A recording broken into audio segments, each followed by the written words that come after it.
Well, I was going to stream it straight away, but apparently, fucking tennis. Was that the first 16 seconds? I'm not sure. Don't you get banned or something for talking? Yeah, well, Wimbledon. It's been going on forever. I need to mute myself. That's horrible. Anyway, did me twice then. So, as you can tell, I give it a look. I was bored, what can I say? It's not even for this, really. It's for the show. But I thought I'd test it out before the stream. And I managed to do something interesting as well, which is stop my fucking XSplit from face lagging, which is mad. I hate that when I watch videos back. Well, I hate me watching it do it on my fucking stream. It's annoying, but somehow I managed to figure it out today. Because when I use OBS, it never tricks out, ever. I use two programs. I normally use OBS for this one. Not this one, sorry. Yeah, for this one. On YouTube when I do new video streams or whatever. But normally when I do Twitch streams, I use in fact, no, let me see. Yeah, I normally use XSplit on Twitch. OBS, even though it's less CPU taxing, I would say, or resource hogging. It's just got better features, in my opinion, anyway. Or it's got the same features as OBS, but you can do different things with the XSplit, which is why I own it, clearly. So yeah, hopefully I might well, I know I fixed the sound, so it's alright. I'm just watching the news at the moment. I was trying to edit the intro for my new show.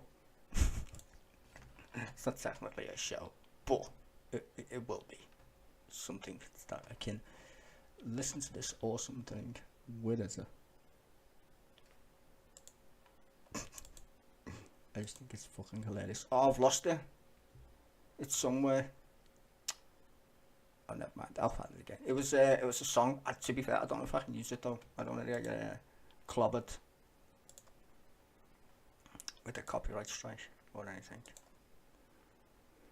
So yeah, there's a timer. Whoa, I'm so technical. It's easy and let people join. Question time's up next, as everybody knows. I'm just listening to some Russian fella. Well, I'm not listening, watching actually. If I put the sound on, you'll be able to hear it. Listen. Russian security services. Just waiting for the news to stop. Bloody tennis. I've actually got a video that I wanted to show, or comment on actually, which was the Labour Party and their crisis, apparently. Which the right-wing media fucking love at the moment. Was school death accidental or malicious? I have no idea. What's school death? No idea. So anybody like me background then? It only took me about 5 minutes. If that. To be fair though, one mistake. I should have just made it in Illustrator. In fact, I'm going to redo it in Illustrator probably. I like the logo at the top. Though I did have a different one. It just looked too insane. So I just kept it as white. I did have a mad like flag version. I'm going to do a Labour version as well. So this is for the Tories. But I'm going to do eat your own as a thing for the lefties. You know what I'm saying? Do you like it though? This one that I did reminds me of Spitting Image for some reason. I don't know why. It just gives me Spitting Image vibes. I did want a punk rocky vibe going on, kind of thing, which it did. I put the flag in there and made it kind of like Britishy, but I was like, oh fuck it, I'll just keep the colours in the flag and just make it simple or simpler. But I don't like the actual logo though. The bit rate's too low on it. It's fucking annoying me. I want that perfectly smooth, and it just looks fizzy, as you can tell, because I made it in Photoshop. Should have made it with a vector image. I should know better. I'm a fucking 3D artist. Oh, for fuck's sake, whatever. I'll redo it. I wouldn't even plan on doing one, to be fair. I was just that bored. I've been playing fucking freelancer for like 4 days. I spent 60 quid on Diablo 4. I got bored in 2 days. I've been playing fucking Freelancer, which is a 20-year-old game made by Microsoft, which is free on the interwebs. Don't you know? So yeah, I've been playing that. Zero. I should stick another 5 minutes on my counter. Oh, I should just get rid of the counter at this point, mightn't I? Fucking hell. Oh no, I'll leave it there, but I'll just refresh it. Might as well. Just in case people are like, what's going on with your with your stream? Yeah, oh well. Yeah, go and grab a coffee. As soon as it starts, I'll put it on for you. And thankfully, I fixed the lip sync. I was testing it today. I was like, why is it doing that shit when the other one works perfectly fine? So I just like try to go through my settings and try and figure it out. Apparently it works, I hope. But as far as I'm aware, it does work. So I'm going to start doing shows soon. Not shows, just me talking over fucking programs basically. But I thought I needed a background with that. I suppose. Considering Britain is broken under the Tories. I was like, I need to make that a thing. Because every news programme that I make is literally about the Tories anyway. Well, what I stream, it's mostly the Tories and how shit the country is. So what's that fucking might as well. Bit of a gimmick as well. Either way, still get the programmes, but I just like to blatantly point out the fucking obvious to anyone who's watching. Like I said, I'm going to have themes. When I want to kick the shit out of the Labour Party, I'm going to have an eat your own version of Broken Britain. Useless Labour. I think I'll stick, instead of under the Tories, I'll put cause Labour are useless, or you know, I'll find like something witty to put, just to make it even for all the neoliberals out there. You know, our fellow brethren in the Labour Party who are basically right wingers. This is mad. You know, more Tories want to privatise. Well, most Tories want to privatise. Not privatise. Silly bugger. Nationalise the railways. I think we've got that in common. And the left. So it's not really about being on the left or the right. It's like what makes common fucking sense at this point. And Labour are useless, aren't they, really, when it comes to like common sense. I've not heard one of them say we'll build council houses en masse instead of fucking selling them fucking to us like we're all on 80 grand and just plop it in a bank somewhere. You're mad. The fact is the rents are so high because there's no fucking houses and everybody mostly rents. Thatcher seen to that when she sold all the fucking council houses. So everybody's basically in private rented accommodation, like the vast majority of people, which is mental. Because, like you just seen, interest rates went up. Everyone's fucking rent basically went up. Apart from people who live in council houses, which is still the same. Build council houses, you fucking idiots. I'm not saying ban private housing. I'm saying put a limit on it, a moratorium or some shit. Make it like, I don't know, 20% private accommodation, 80% fucking council houses, until we can get the stock back up to at least a reasonable fucking place where people don't need to literally buy a house to move out or whatever. I mean, the rent you pay in some places and some houses, you might as well have a fucking mortgage anyway. It's probably cheaper. Well, not now, clearly, because the Tories fucking destroyed the economy, but normally it would be the amount of fucking rent you have to pay. Because don't forget, when you pay a private guy or woman, they're basically making profits on you, so that's not even the price of the mortgage anyway. You might as well get your own fucking mortgage. You can't get a mortgage because most people can't afford one. It's like a spiral death loop into nobody's got a fucking gaff. I'm watching the news, by the way, if you're wondering what the fuck's going on. We're waiting for the news to start, and I just like looking at my timer and talking shit to myself until it starts. Don't worry, I'll put a timestamp in the video, so you can just flip to that shit, I suppose. I normally play videos, but you're not allowed to play other videos, are you? I don't think. On like YouTube and that. Though I've seen people do reaction videos. I just don't want to get flagged for no fucking reason, because normally I'll pick some shit one. As always. I don't even know you can do Monty Python anymore. I'm sure I got copyright strike from Monty Python once. Which is terrible. You know, the only thing you get copyright strike for when you do question time is the fucking intro, which is mental. Yeah, you know what? I should have a Tory countdown, shouldn't I? That's a good idea, Tommy. That's a good idea. Tories out countdown.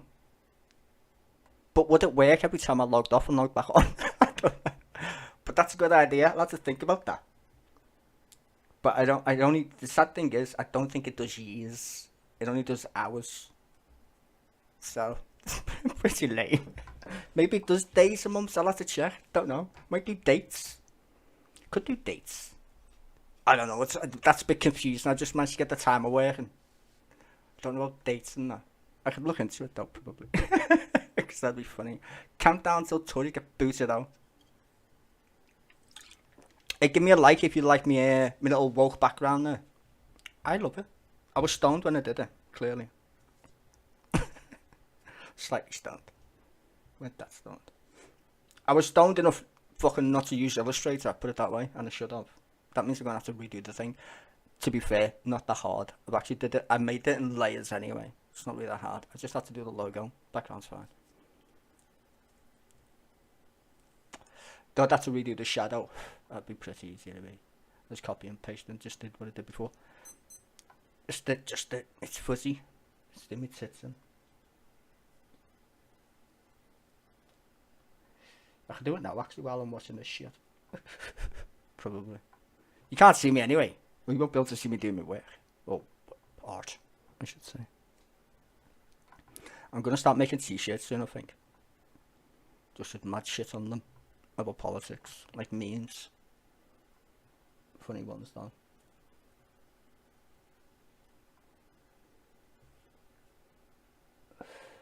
Might as well. That's what I'm trying to do, art. I should probably do something with it, shouldn't I? I tried to do one once, and I got copyrighted by the people who made the t-shirts. Maybe it's the people who did the t-shirts. I forgot what it's called though. But they made the t-shirts from like 100% cotton or some stupid shit. Like they don't cut down trees or some bollocks anyway. T-Mill I think it was. But I made this picture, put it on a t-shirt, and they were like, no, that's copyright. And I was like, how? How? I just changed it and everything, and it's like, oh, it's not yours. It's like, I've got no idea. I don't know what your rules of fucking copyright is. Am I only allowed to put text on some shit or whatever? I thought it was fair use to make your own like versions of pictures. But apparently not. Maybe I just found it better t-shirt people or whatever. I do a Squarespace. I hate saying that. You know, building web pages is quite mad. Supply the iron on. To be fair, my friend actually did his own t-shirts. I was gonna buy his fucking t-shirt machine. Probably still got it, to be honest. I don't know. But he was gonna do it because I've got no idea how to do t-shirts. Not at all. And a friend of mine actually, her dad, fucking owns a t-shirt. I don't know, maybe I don't think he still owns it now. Jesus Christ. It's a while ago. But he owned a t-shirt place. Maybe he can get me some cheap ass ones. Good quality cheap ass ones, mind you. I mean at a discount, not that cheap, I mean discount, cheap ass ones. Not cheap t-shirts. Just so you know. I wouldn't have liked shite. But I do want to get them cheaper than what I could maybe get. See, the only thing is, if I did that, I'd have to do all the packing and shit myself, wouldn't I? Fuck's sake. It's a pain in the ass. The amount to spend on packing and delivering shit, I might as well just do it online anyway. Unless I get them really cheaper. Which means I could afford like a proper on top of packaging. Which maybe I could get him to do it. Give him a slice. Delivery though, still again. Doing your own deliveries. Yeah, fuck that. Can't be bothered. Just do it on a web page. I need a Squarespace and a t-shirt place. Or maybe just do, because I think you can do merch on Squarespace. Maybe I could link it, I don't know. I'll look into it later anyway. So give me some ideas. I'm going to ask for like mad ideas. What would you put on a t-shirt politically? Not what would you put on a t-shirt literally. But politically, what would you put on a t-shirt that you would wear? Not something that you wouldn't wear. And then I can do some designs for them. So just like comments or whatever. No set. Well, I mean, it can be funny, clearly. Just don't go mental, though. I'll put it in the community tab later and see if anybody responds. I'll put it on the t-shirt, do a design, and then you can buy it. There you go. Happy days. The news is still on. Me fucking counter's gone to 0 about 10 times. I've been waiting 10 minutes already. It's 11 o'clock. What are these guys up to? Fucking tennis ruining me day. We're supposed to be on 20 minutes ago, do you know that? This fucking show. Just give another 5 minutes and show me. Jesus wept. Wouldn't you think they just put it on BBC Two instead of like me waiting for question time? But fuck knows how long. Just so you know. And me thing's broken. Me chat box thing. Do you notice I put a chat box there? It broke. Look. It's not even working. Useless fucking thing. Maybe it's using a different account. Oh no, it's not. There it is. Just took its time. Garbage. Fucking garbage. Don't know. Even though you can see the chat, I put one on the side. In case people steal the videos or whatever. They can at least see what people are saying. But there's no icons. You spammy people. Like Tommy over there. There's bloody icons. You know the same icon on Tommy? You muppet. Shit, where is it? There you go. There's everyone's icons. Apart, it doesn't do it emojis though. Look at that. Face blue smiling. We know what that is. It doesn't do emojis. Definitely just fuck you though. Just doesn't do emojis. Let's find a nicer place for this text boxy here. See, I wanted to make it longer, but that doesn't work. It just makes it look weird. Let's see. Shall I put it in a box? Oh, fuck. I'm the wrong thing. My bad. Oh, I thought that was on lock. Hold on there. Let me just change this shit. See? Test and test. I need to snap the grid. Thank you. Yeah, put you on lockdown, bitch. Stop moving around. Thank you. Right. So, what do you reckon? A box? We'll just leave it there, right there. I don't know. Yeah, well, you can't do emojis. Don't know why. I did try and find another one for HTML5, but it's like, give me a video ID, and I was like, why? What? You're not going to just let me connect? Like this one? It's like, no, I want a video ID. No idea. Fuck off. So, you know, you're stuck with this fucking garbage. The news is going to end soon, don't worry. Eventually. I'm looking at the fucking thing. So it's eventually going to go away. Hope you all got your cup of tea, popcorn, coffee, brandy, whiskey, whatever the fuck you need to get you through this mad shit called question time. So we got a few minutes yet. He's talking to Chris Mason, the political editor. Right. I reckon they're going to talk about Labour Party and the infighting. Just because it's literally been the topic of today's Politics Live. I'm guessing that's what the editor's going to focus on. I'm guessing anyway. Labour infighting. And fucking hell, someone doesn't ask a migrant question, I'll fall off my chair. So I don't know yet. But yeah, probably Labour Party shite. Which to be fair, I was going to make a video on, like I said. In fact, I'm still going to make a video on. With what's his face? Little tiny dude from Warrington. Don't know why I forgot his name. He used to be the Shadow Chancellor. I was going to say Jeremy Corbyn. It's not Jeremy Corbyn. Come on, people. You know his name. I'm not gonna fucking mind farting.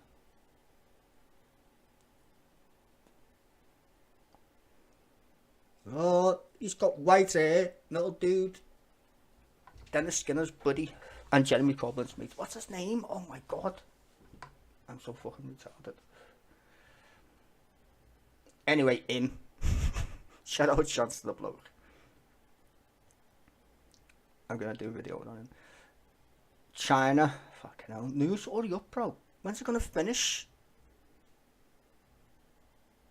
Like, why give us the news when we got a news channel? Just put the fucking shows on, bro. It's like no one's got access to... You know, the BBC are cheap bastards. They give you the news on BBC One for no reason whatsoever. I'm pretty sure they still think that people in the people in the United Kingdom still only have 4 channels or some shit. Like, we don't need the news on BBC One at all. There's no reason whatsoever the news should be on BBC One if you own a fucking news channel. The only time I need to check the news is on the news channel. I don't need it on BBC One, taking up my fucking time. See, little things like that would save money and give us more content for the amount of tax we pay for this gobshite fucking thing we call the BBC anyway. Did Muddy Mint lose? No, this is the mad thing. It literally went on so long they stopped the fucking tennis. They just closed it. They said, you all have to leave because we're not allowed to let you drink in the fucking stadium. So get out. Last orders. Like, literally, you can't stay at Wimbledon after 11 o'clock because they shut at the same time as pubs. Wouldn't you think someone would have bought a fucking license for a 24-hour boozer for the joint? I mean, the last time I checked, you can go to the pub, not the pub. You can go to a liquor store, buy ale until what the fuck o'clock? 24/7. Some shops close at 4, 3 o'clock, whatever. But you can find one close to you that doesn't shut, basically. Pubs, they still shut at retarded times. Clubs, on the other hand, stay open as long as you want, basically. So why didn't they just get an extension to the actual fucking venue? I mean, it only happens once a year. So, I don't know. But yeah, it's took up 30 minutes of my time already. That's nearly halfway through the show. I've been waiting halfway through the show. My fucking timer stopped again. I might as well just put lols at the end, starting again lol. Or just put it on pause. I don't know. I'm still waiting anyway. It's almost China's empty houses. And there's fuckloads of them, to be fair. Wow. Holy shit. Holy actual shit. Wow. That's amazing. It looks like a dead Sim City. China built entire cities, no one living in it. In fact, the buildings haven't even finished. Wow. What the actual fuck? That's mad. But put question time on already. I'm bored now. Listen to my fucking voice. China. Let me just test that actually. So I'll test me. Ready? You scared? I'm scared. Oh no, I'm not scared. No, actually. No, I'm definitely scared. Because I have to press 2 buttons. Fuck. Yeah, 2 buttons. At the same time. I could have, but it didn't. Fuck's sake, I'll do it next time.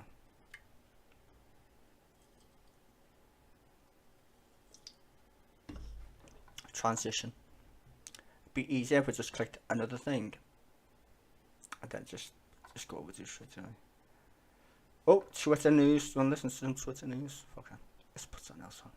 Threads was launched overnight by the parent company Meta, which owns Facebook and Instagram. 30 million people have already signed up. It's the latest headache for Twitter after being taken over by the billionaire Elon Musk.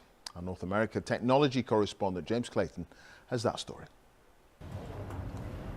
Threads launched 24 hours ago, yet it's had a rise that is really incomparable to any other social media company. Wait, Threads? Okay. A what? Anybody know about that, Threads? I didn't even get a notification. I didn't say what? Threads? You gotta sign up for it. I thought it's not just on Instagram then, no. That's shite, isn't it? I'm not signing up for something else, can't be bothered. No. See, I'm still listening to the news, ladies and gentlemen. We're waiting for the hour question time to start. I know it's terrible, isn't it? Fucking news, come on already. As if I'm asked about Mark Zuckerberg and Threads. That's stupid. So it's basically Twitter then. Why do you need 2 of them? Is it just another way for content creators to make money or some shit? I don't know. Who knows? Threads is an Instagram app. News Twitter threatens to sue Meta over systematic, willful, and unlawful misappropriation. What?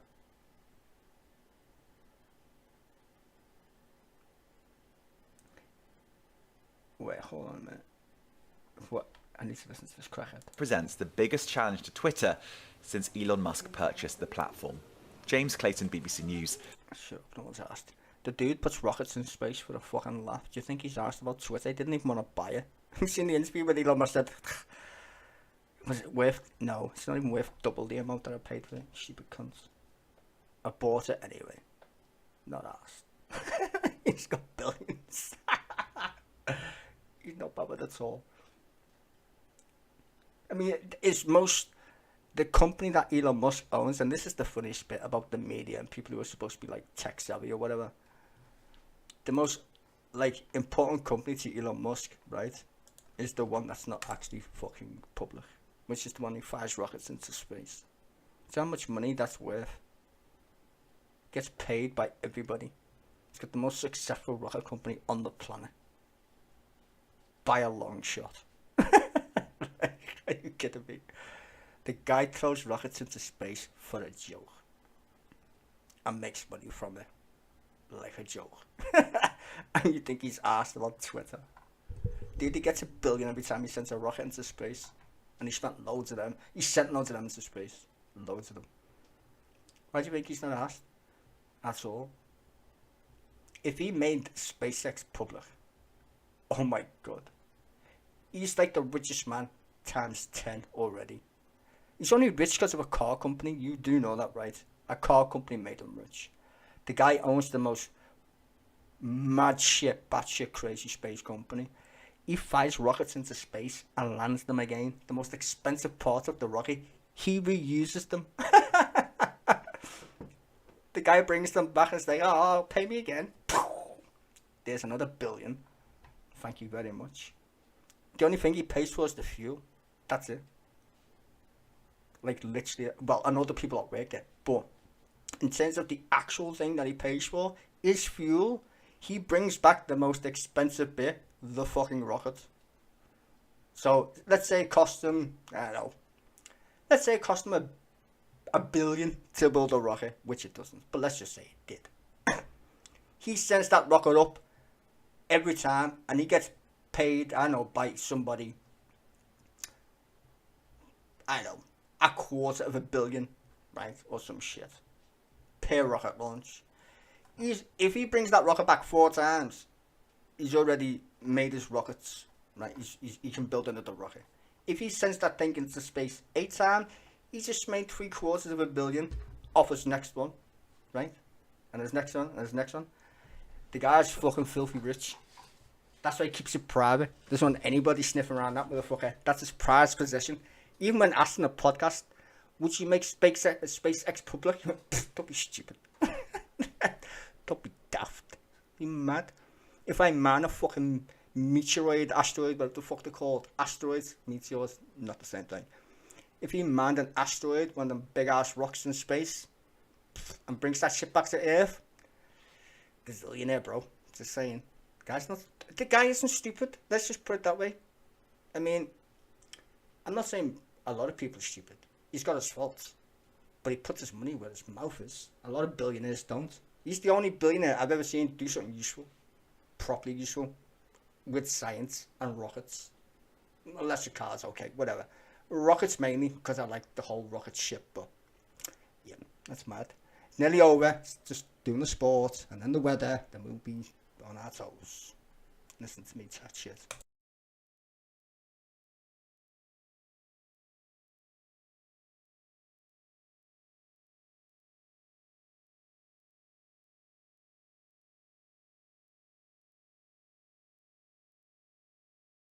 Apparently there's a Liam Brody, ranked 142. Some ladies. If you want to listen to the little sport bits, I don't think we get shit on for listening to sport. Hold on. Far, so very good. There's the tennis after that. Andy Swiss, BBC News, Wimbledon. Oh, someone's happy. So what's the weather going to be like for tomorrow's play? Louise Lear is here. Hi there. Better, Clive. It's a good job we've got the tennis to keep us excited. So, Yeah, because the weather's going to be shit. Welcome to Britain. Woo! Broken Britain. Welcome to Broken Britain. But it's always fucking raining. In fact, that's a good idea. I should probably put some cloudy weather things in the background, right? Picture of Britain in the background, like the coastal version. Or is that too much? I don't know. I like my blobs. I should, you know what I'm gonna do one for? The election. That's a good idea, actually. I'm gonna do an election themed theme. So I've got to do a Tory one. Well, I've got a Tory one, which is this technically. And then I'll do a Labour one. Somehow. I'll keep the Broken Britain bit, but I'll change it to Labour. And then I'm gonna do an election one. And I need to change the channel name to Broken Britain. Not this one, the other one. I've got another channel. I'll probably start uploading that actually. Might as well. Fucking hell, I have to make. I should probably. I wonder if that's even taken. Probably is. Put underscore maybe. Some shite. I don't know. Oh my god, that's actually hot but rainy at the same time. Saturday. Let's see what. She looks like a fucking harlequin. She's clocking 70 and early 60. Looks good though. Weather presenters. Our weather presenters are shite. Have you seen like Brazilian weather presenters? Fucking hell. Just basically come out in like underwear. Awesome. Sorry, I'm just. No, I'm not. I'm not sexist. I'm just appreciating different weather presenters. Right, it's gone. The news is over. Thank fuck. If someone puts a timestamp in the actual stream, I'll give you a gold star. In fact, I'll pin it to the top. We're coming, ladies and gentlemen. Is there something you should be doing, Annabelle? Yeah, I need to watch this actually. A lady in waiting? It's the new comedy with the Nan. I forgot her fucking name. Anyway, she's hilarious. And I got off it. Queen of Oz. That needs to be watched. That looks actually good. BBC Sounds, bro. BBC Sounds. My god, this is going to be a proper. Yeah, shut up. A humdingly. Champion. What's that? It's a football thing. I don't know. Come on, come on. It definitely is going to start in a few minutes though, thankfully. Imagine trying to get rid of the star now.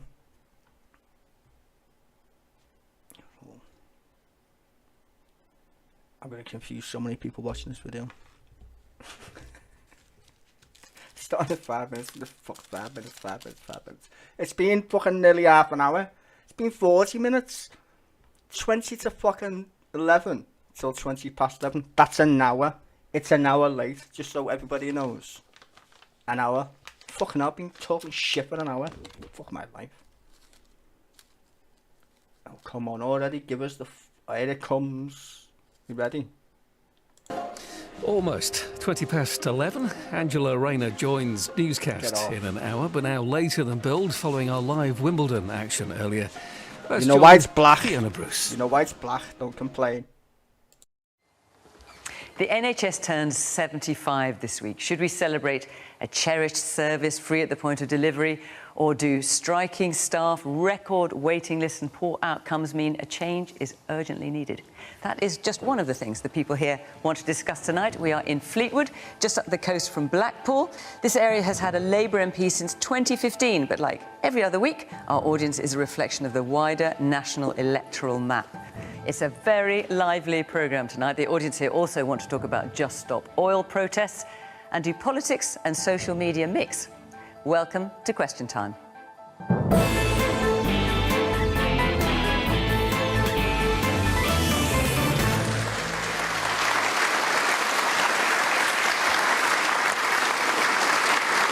the government, John Johnny Mercer, who sits in the Cabinet as Minister for Military Veterans. He's been MP for Plymouth Moorview for 8 years. That follows a military career of his own, where he had 3 tours of Afghanistan, retiring as a captain in 2013.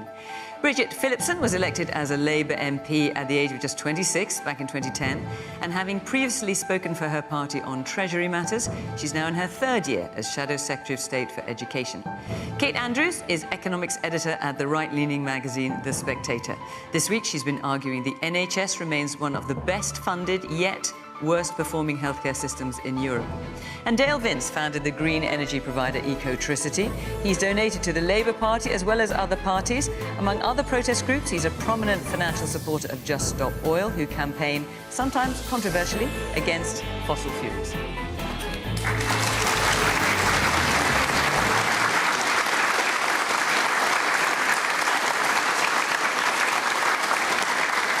Good evening from Fleetwood. Welcome to our panel. Welcome to our audience here. Great to see you. And, of course, welcome to you at home. As always, we're on social media, and we're also on BBC Sounds in a podcast after the programme. So, let's kick off with our first question, which is from Gary Kirkland. Hi. With the NHS reaching 75 years old, do you think it will still be here in its current form when it reaches 100? Well, we've had 3 big health think tanks warning this week that it might not, unless there's a change of approach from both parties, both main parties. Johnny? Look, I think the NHS is an incredible institution. I think that we're all incredibly proud of it. We all use it at really vulnerable times in our lives. I think that as time has gone on, clearly the NHS has changed in what it provides, in what it's expected to provide, as has the environment that it's operating in. If you look at how complicated treatments you can get on the NHS now, life expectancy has shot up since it started. So I think we need to think about it in a different way. And I think you saw a bit of that with the launch of the NHS task force last week. We do need to think about where the longitudinal sort of trends are coming from, if you like. How are we going to, what is the NHS going to look like at age 100? Of course, it needs to be free at the point of use for all those who need it. But all the other aspects to it require an honest and a sort of grown-up conversation about it. So what is that conversation, Johnny? Because what you're referring to is the plans for staffing the NHS, for having more doctors, more nurses, etc. That's something the government talked about this week. But in terms of other change, the question from Gary is, will it be here in its current form? When it's 100. So free at the point of delivery. Absolutely. Comprehensively. Absolutely. OK, Bridget. The NHS is so precious to all of us, and I do believe it'll be here in 75 years' time, free at the point of need. But what I do think has to change is the way that we deliver care. We need to bring care much closer to people. We need to make better use of technology. And we need to allow people to get really early access to general practice in particular, so that they don't have to go to A&E. We see record waiting lists at the moment, people who are left in real pain, waiting for months and years on end. And that means they can't work. It has real impacts. And yes, the NHS needs to keep pace. And we Labour have set out a really ambitious plan around workforce reform, around training more doctors here, more nurses, more health visitors, care closer to people. But what we've seen over the course of the last 13 years is an NHS really brought to its knees. And if we want to make sure that it's fit for the future, we need to take longer-term decisions and longer-term planning, particularly around workforce, so that we can all be confident that in the years to come, the NHS will always be there when we need it. So when Tony Blair, for example, of course, former Labour Prime Minister, has talked this week about radical change to the NHS, for example, what he calls co-payment, so having a combination of free healthcare and some that is paid for, as we do with dentistry and eye care, for example. Is that something you can see the Labour Party embracing? No, I believe the principle of access free at the point of need is what has built the NHS and made it so great that we know that however much you've got in your bank account, you can get the care you need, or you should be able to get the care you need at the point at which you need it. The sad reality is that after 13 years of the Conservatives, that isn't the case for people right now. I do think we need to make sure that we are keeping pace with the times, that we're using more technology, that we're making sure that care is much closer to where people are. The NHS hasn't been able to keep pace with that change. It's been under enormous pressure. But I think we can all take a real sense of pride in what all of us collectively as a country have built around the NHS. My grandparents came to this country, were nurses in the NHS and contributed, like so many people, to making it the brilliant institution that it is today. But that NHS of the 1950s that my grandparents helped to build, time's moved on. We've got to keep pace with the times. Kate, you've been writing a lot about this week.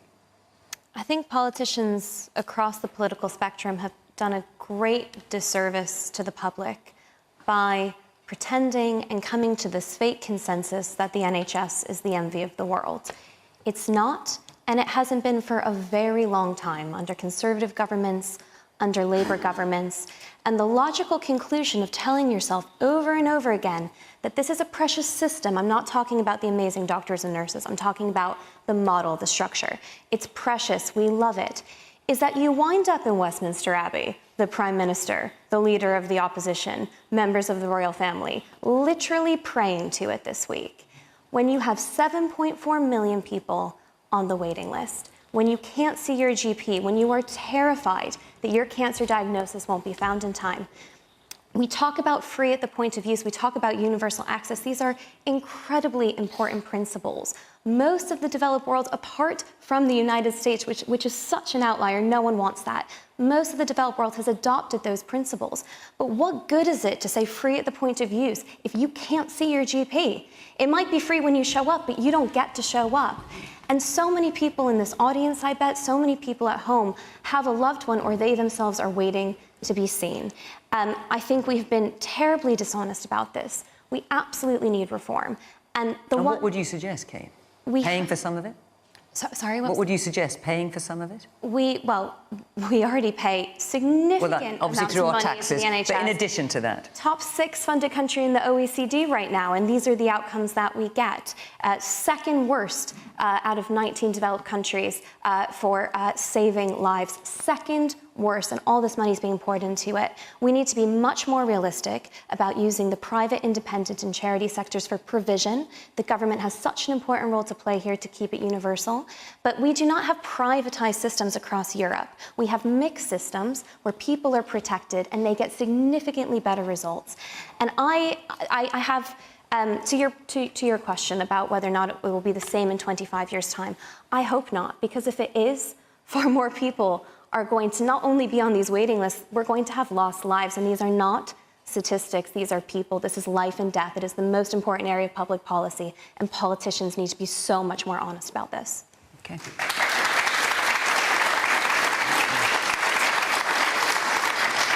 Man there in the pale green sweater, yes. So 23% of the NHS is being used for mental health services. So I'll put a question towards Bridget. What would you do if you were in government as to help in education for mental health services in schools? Because mental health starts at a very young age, and from someone with lived experience, then goes right the way through to adulthood. Do you think separating mental health outside of health and social care and having its own budget to actually be able to counsel people in schools would be more beneficial and take some of the 23% of the use of the NHS and some of the strain off of that? Briefly, before I move on Yeah, to the rest of the audience. I think early access to care and support and then to ongoing treatment is incredibly important. That's why I've set out that Labour would make sure we've got mental health support directly within our schools, so a trained mental health counsellor within every secondary school, but also open access mental health hubs so that everyone gets quick, ready access to that initial support at first. Some people will need longer ongoing treatment and support, but we all know that the sooner people get access, the more quickly we can get on top of problems. Woman here in the blue T-shirt.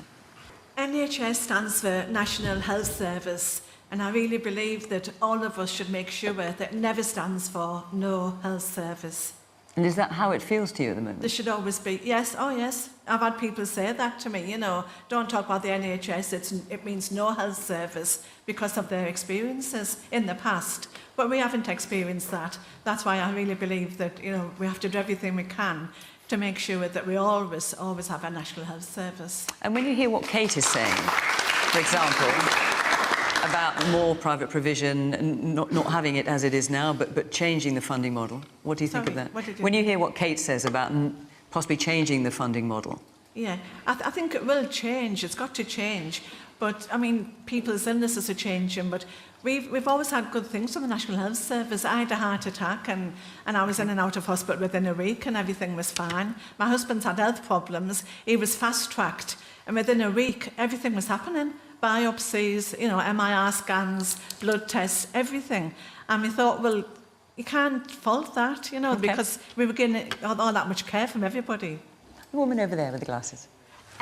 Both of the politicians on the panel have talked about increasing training.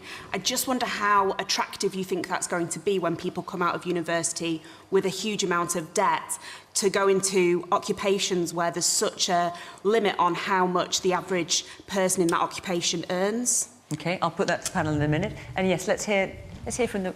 Lots of women in a row. Let's hear from the woman there in the denim jacket, I think you've got, yeah.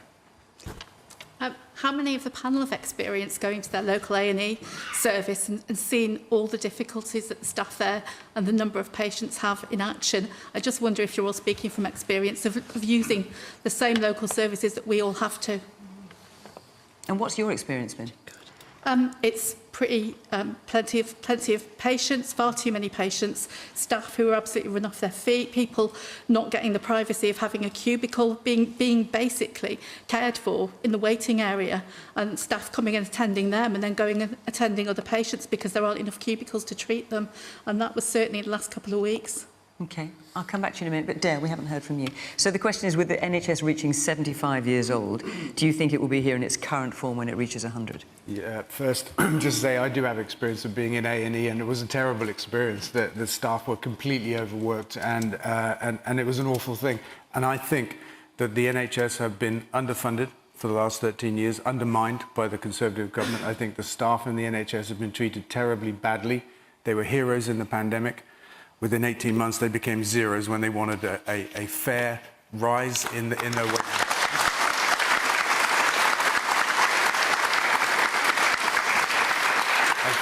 I think this government is setting the NHS up to fail, and that if we have another Tory government,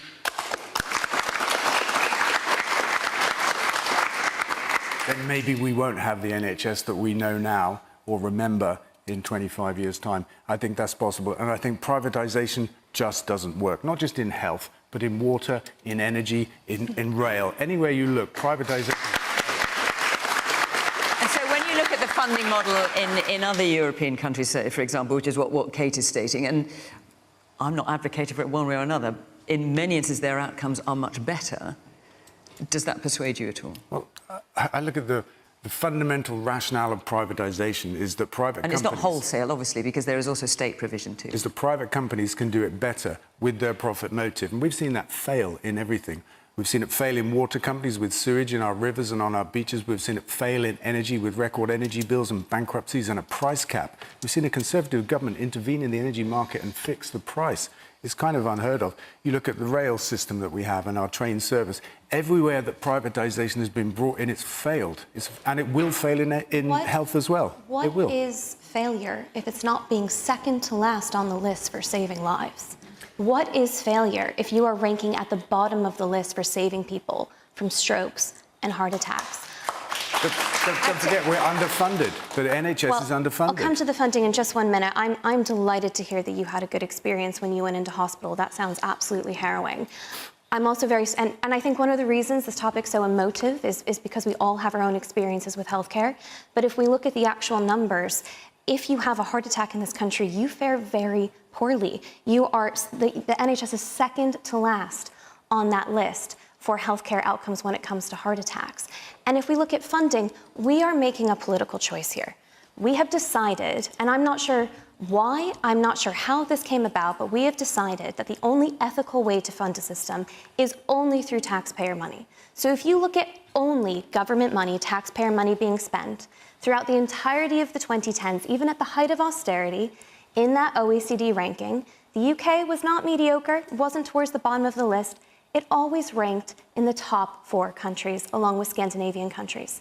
What's happened to that money hasn't gone to the doctors and nurses, hasn't gone to the front line, but crucially we're making a choice here. These other countries which do not have privatized systems, France, Germany, Sweden, Belgium, Switzerland, Australia, New Zealand. Give me a country that is in the United States and we can point to it and we can see that in every case they have universal access to healthcare. But they're being pragmatic. They're letting the state, the independent, charity, private sectors come together to produce better results. And what is healthcare if we're not getting good results? Johnny. Yeah, I'll take on a couple of those points, if I may. And also what Dale had to say as well. Yeah, absolutely. I'll try and cover it all. I mean, this idea that Bridget came out with, it depends how much money you've got in your bank accounts, whether you get served in A&E, is obviously garbage. I've never seen anybody... That wasn't the point I was making. Well, you're misrepresenting my position. I don't think you're misrepresenting my position, so I will interrupt you. Can I speak? I don't think she did say that. You did say that it depends on how much money you've got as to how quickly I was you get saying that treated. no. I was saying the principle that it shouldn't. It matters how much money you have in your wallet. Well, if I misspoke, I apologise. The point I was making was that it shouldn't depend on how much you have in your bank account, whether you get access to healthcare. That's an important principle on which the NHS. How does it depend how much money you've got in your bank account? That's the point. It doesn't. That is the point. It doesn't matter. We're getting down a bit of a dead end here. The point is the NHS is free at the point of need. That is an important principle when it was founded in 1948, and I regard it as just important So what I'm getting Your at government is that you... has broken the NHS, and now you quibble about semantics.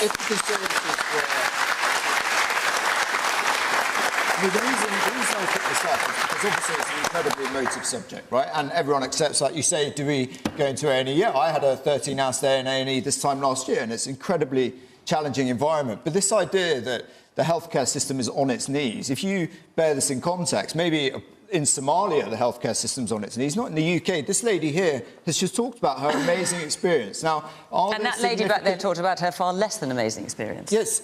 So, you can take your pick. Well, I don't know what the lady was talking about. She was talking about A&E. Condition, but we talked about a heart attack here and something that was life-threatening, had a very good experience of the A&E system. You go to some GPs, yes, you will struggle sometimes to see a GP because of the amount of work they've got coming in and the incredible rocket in usage of health services. Yes, that is true.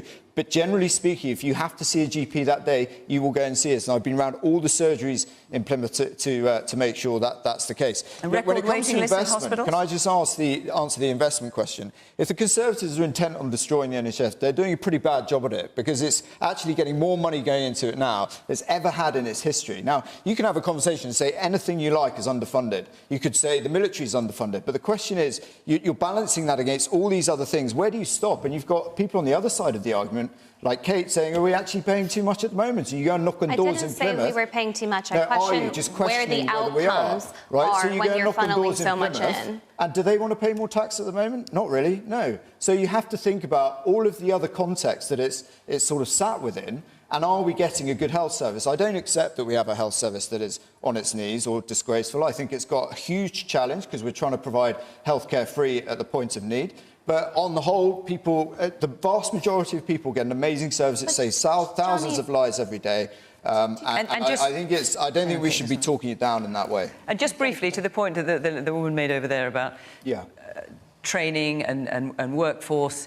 I mean, obviously, I'm sure everyone here would welcome the idea of having more doctors and nurses, but your point is, if you're not going to pay them anymore, how are you going to encourage them to do it? There's this conversation going on at the moment, isn't there, about pay levels and strikes and public sector pay. The number one challenge in constituencies like mine and households that I go and visit is inflation, right? The idea that politicians sit there and think nurses are not worth this or doctors are not worth this is a sort of, divisive stuff that we've heard just now about the Conservative Party. Actually, there's a huge problem with inflation in this country, and that is the number one thing that's driving the cost of living crisis in constituencies like mine.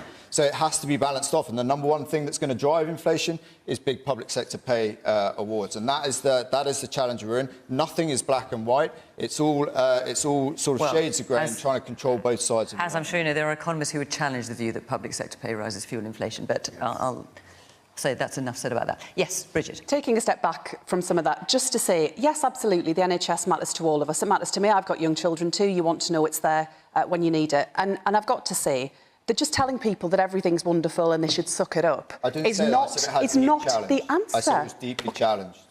Right. I'm just saying. The number of GPs we've got serving our communities, communities like mine in Sunderland, the number of GPs has gone through the floor, OK, over the last 13 years. That is the direct consequence of what your government has done to the NHS. And what concerns me is that because things get so bad, we get to a position that people start to question, as we've heard from Kate, whether things can really carry on as it is. I don't want the NHS to carry on as it is in terms of the way it delivers care. We have to change, but that principle of free at the point of need is so incredibly important. And will you pay them more? Because you also, a big part of Labour's policy is a workforce plan. And the woman's point over there is if you don't pay them more, you're not going to be able to track them in. Well, of course we need fair and affordable pay settlements for staff working in our NHS. That was what Labour in government last time around delivered. We had record levels of patient satisfaction. Labour won't more commit doctors, to paying more nurses and doctors decent pay rises. And nurses what they're asking for at the moment. Sadly, because Johnny and his party crashed the economy with that terrible mini-budget under Liz Truss, with a total failure to grow the economy over the last 13 years. An incoming Labour government, if we're so fortunate to win the trust of the British people, will have some really, really tough choices to make. But that's why we do believe that prioritising economic growth, making sure we've got more money to spend on our public services, on our schools, on our hospitals, on our military. We did it before, we will absolutely do it again. OK. All right, now, seeing how many... Dale, do you want to come in very quickly? Just one thing. One of the ways that we could pay for more public service is to impose national insurance on capital gains tax and the taxes that rich people pay. Because capital gains tax is just 20%. And Rishi Sunak made £2 million last year and paid £400,000 in tax. Whereas if you're a nurse, you're paying an effective rate of tax of nearly 50%. And how can that be right? But if you add national insurance to capital gains tax, we would raise tens of billions of pounds a year, which we can spend on public services. OK. Now, I just want to say, judging how many hands are up, we could talk about this for the whole hour. But a lot of you asked about the next question, so I'm going to come to that now, if you'll forgive me. Before I do, I just want to say that this is the last programme of this series. We're taking our summer break. Yay! Our first programme of the autumn, though, is Thursday, September the 21st, where we will be in Ipswich, in Suffolk. And after that, we are in Sale, in Greater Manchester. So have a look at our website. The address is here, if you'd like to come and be part of the audience. So that is Ipswich and then Sale in Greater Manchester in September. Don't forget, and we would love to see you. OK, Debbie Gregson, where are you? Let's take a question for you. So the former minister, Zac Goldsmith, quit last week over what he called Rishi Sunak's climate apathy. Has this government dropped its commitment to fight climate change? So Zac Goldsmith said, the problem, and he was talking to the Prime Minister, the problem is not that the government is hostile to the environment, it is that you, our Prime Minister, are simply uninterested. Dale, you're the obvious person to come to, first of all, on this, with your green credentials and ecotricity. What's your view? I don't think they ever had a commitment to the environment, actually, so I don't think they've dropped anything. They have dropped a commitment to spend £11.6 billion of foreign aid on the climate. That's a fact. Zac Goldsmith was unhappy about that. But, he referred to this as the greatest challenges of our time when he was saying that the Prime Minister simply is uninterested. And I think that's fair. If you look at what the Conservatives are doing on the climate crisis, we've signed up to the Paris Accord and all the good things around the world that everybody else in the world has. But we are pulling in the exact opposite direction of where we need to go. We're opening coal mines in Cumbria, drilling for North Sea oil and gas, which is new. We haven't done that for many years. When the international, global, scientific and political consensus is we cannot afford to drill for more fossil fuels. It's just throwing fossil fuels on the fire. Last year, the UN said it was moral and economic madness to drill for fossil fuels. This is what our government are doing. Meanwhile, they maintain the ban on onshore wind, our cheapest, fastest, cleanest form of energy that we can build, and they're very unhelpful to large solar as well. We can get to 100% green energy in our economy in just 10 years with no public money, because these technologies need no public money, and we can have permanently low energy bills, eradicate fuel poverty and be energy independent as a country, creating hundreds of thousands of really good long-term jobs. It's a wonderful opportunity for us, and our government have turned their back on it because they want to make green issues part of the culture war that which is all this party has, all this government has, is to create enemies like the EU, like public sector workers. And now green energy is the new enemy, saying that we can't afford the transition, we have to slow it down, that it costs money. All of this stuff is untrue. And drilling for North Sea oil and gas is economic madness, because it won't save us any money and it will just inflame the climate crisis. Well, there's lots of things I know you want to come back on there, Danny. No, it wasn't. And I don't think Dale's talked for as long as you have yet in the programme, but I'm giving you your chance now. Right? You don't know the Prime Minister, right? I know the Prime Minister. I know he's not disinterested. I think Zach Goldsmith knows him. He's not disinterested in this stuff at all. We've now got 41% of our energy coming from renewable resources. Does anybody argue with the agenda that you should,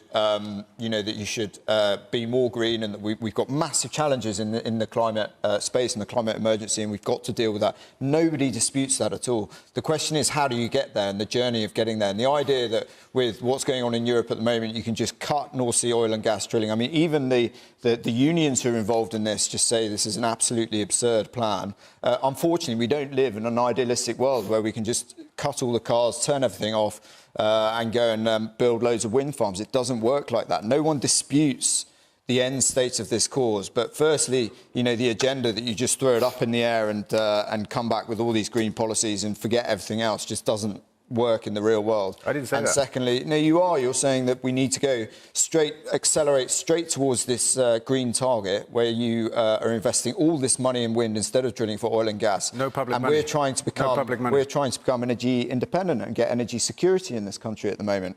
And so cutting off those supplies is the complete opposite direction of what we're trying to do. So look, a lot of it's a balance, right? And Zach has his views, and he's left government. He's a very passionate individual on these issues, and I respect that. But it is not true to say the Prime Minister is disinterested in this stuff, and that is borne out by the evidence. Can I say one thing, please? Briefly, and then I must bring the rest Every of the panel. pound we invest in fossil fuels, if we invest instead in renewable energy, we get 2.5 times more jobs, and we get twice as much GDP growth. It's foolish to invest in fossil fuels.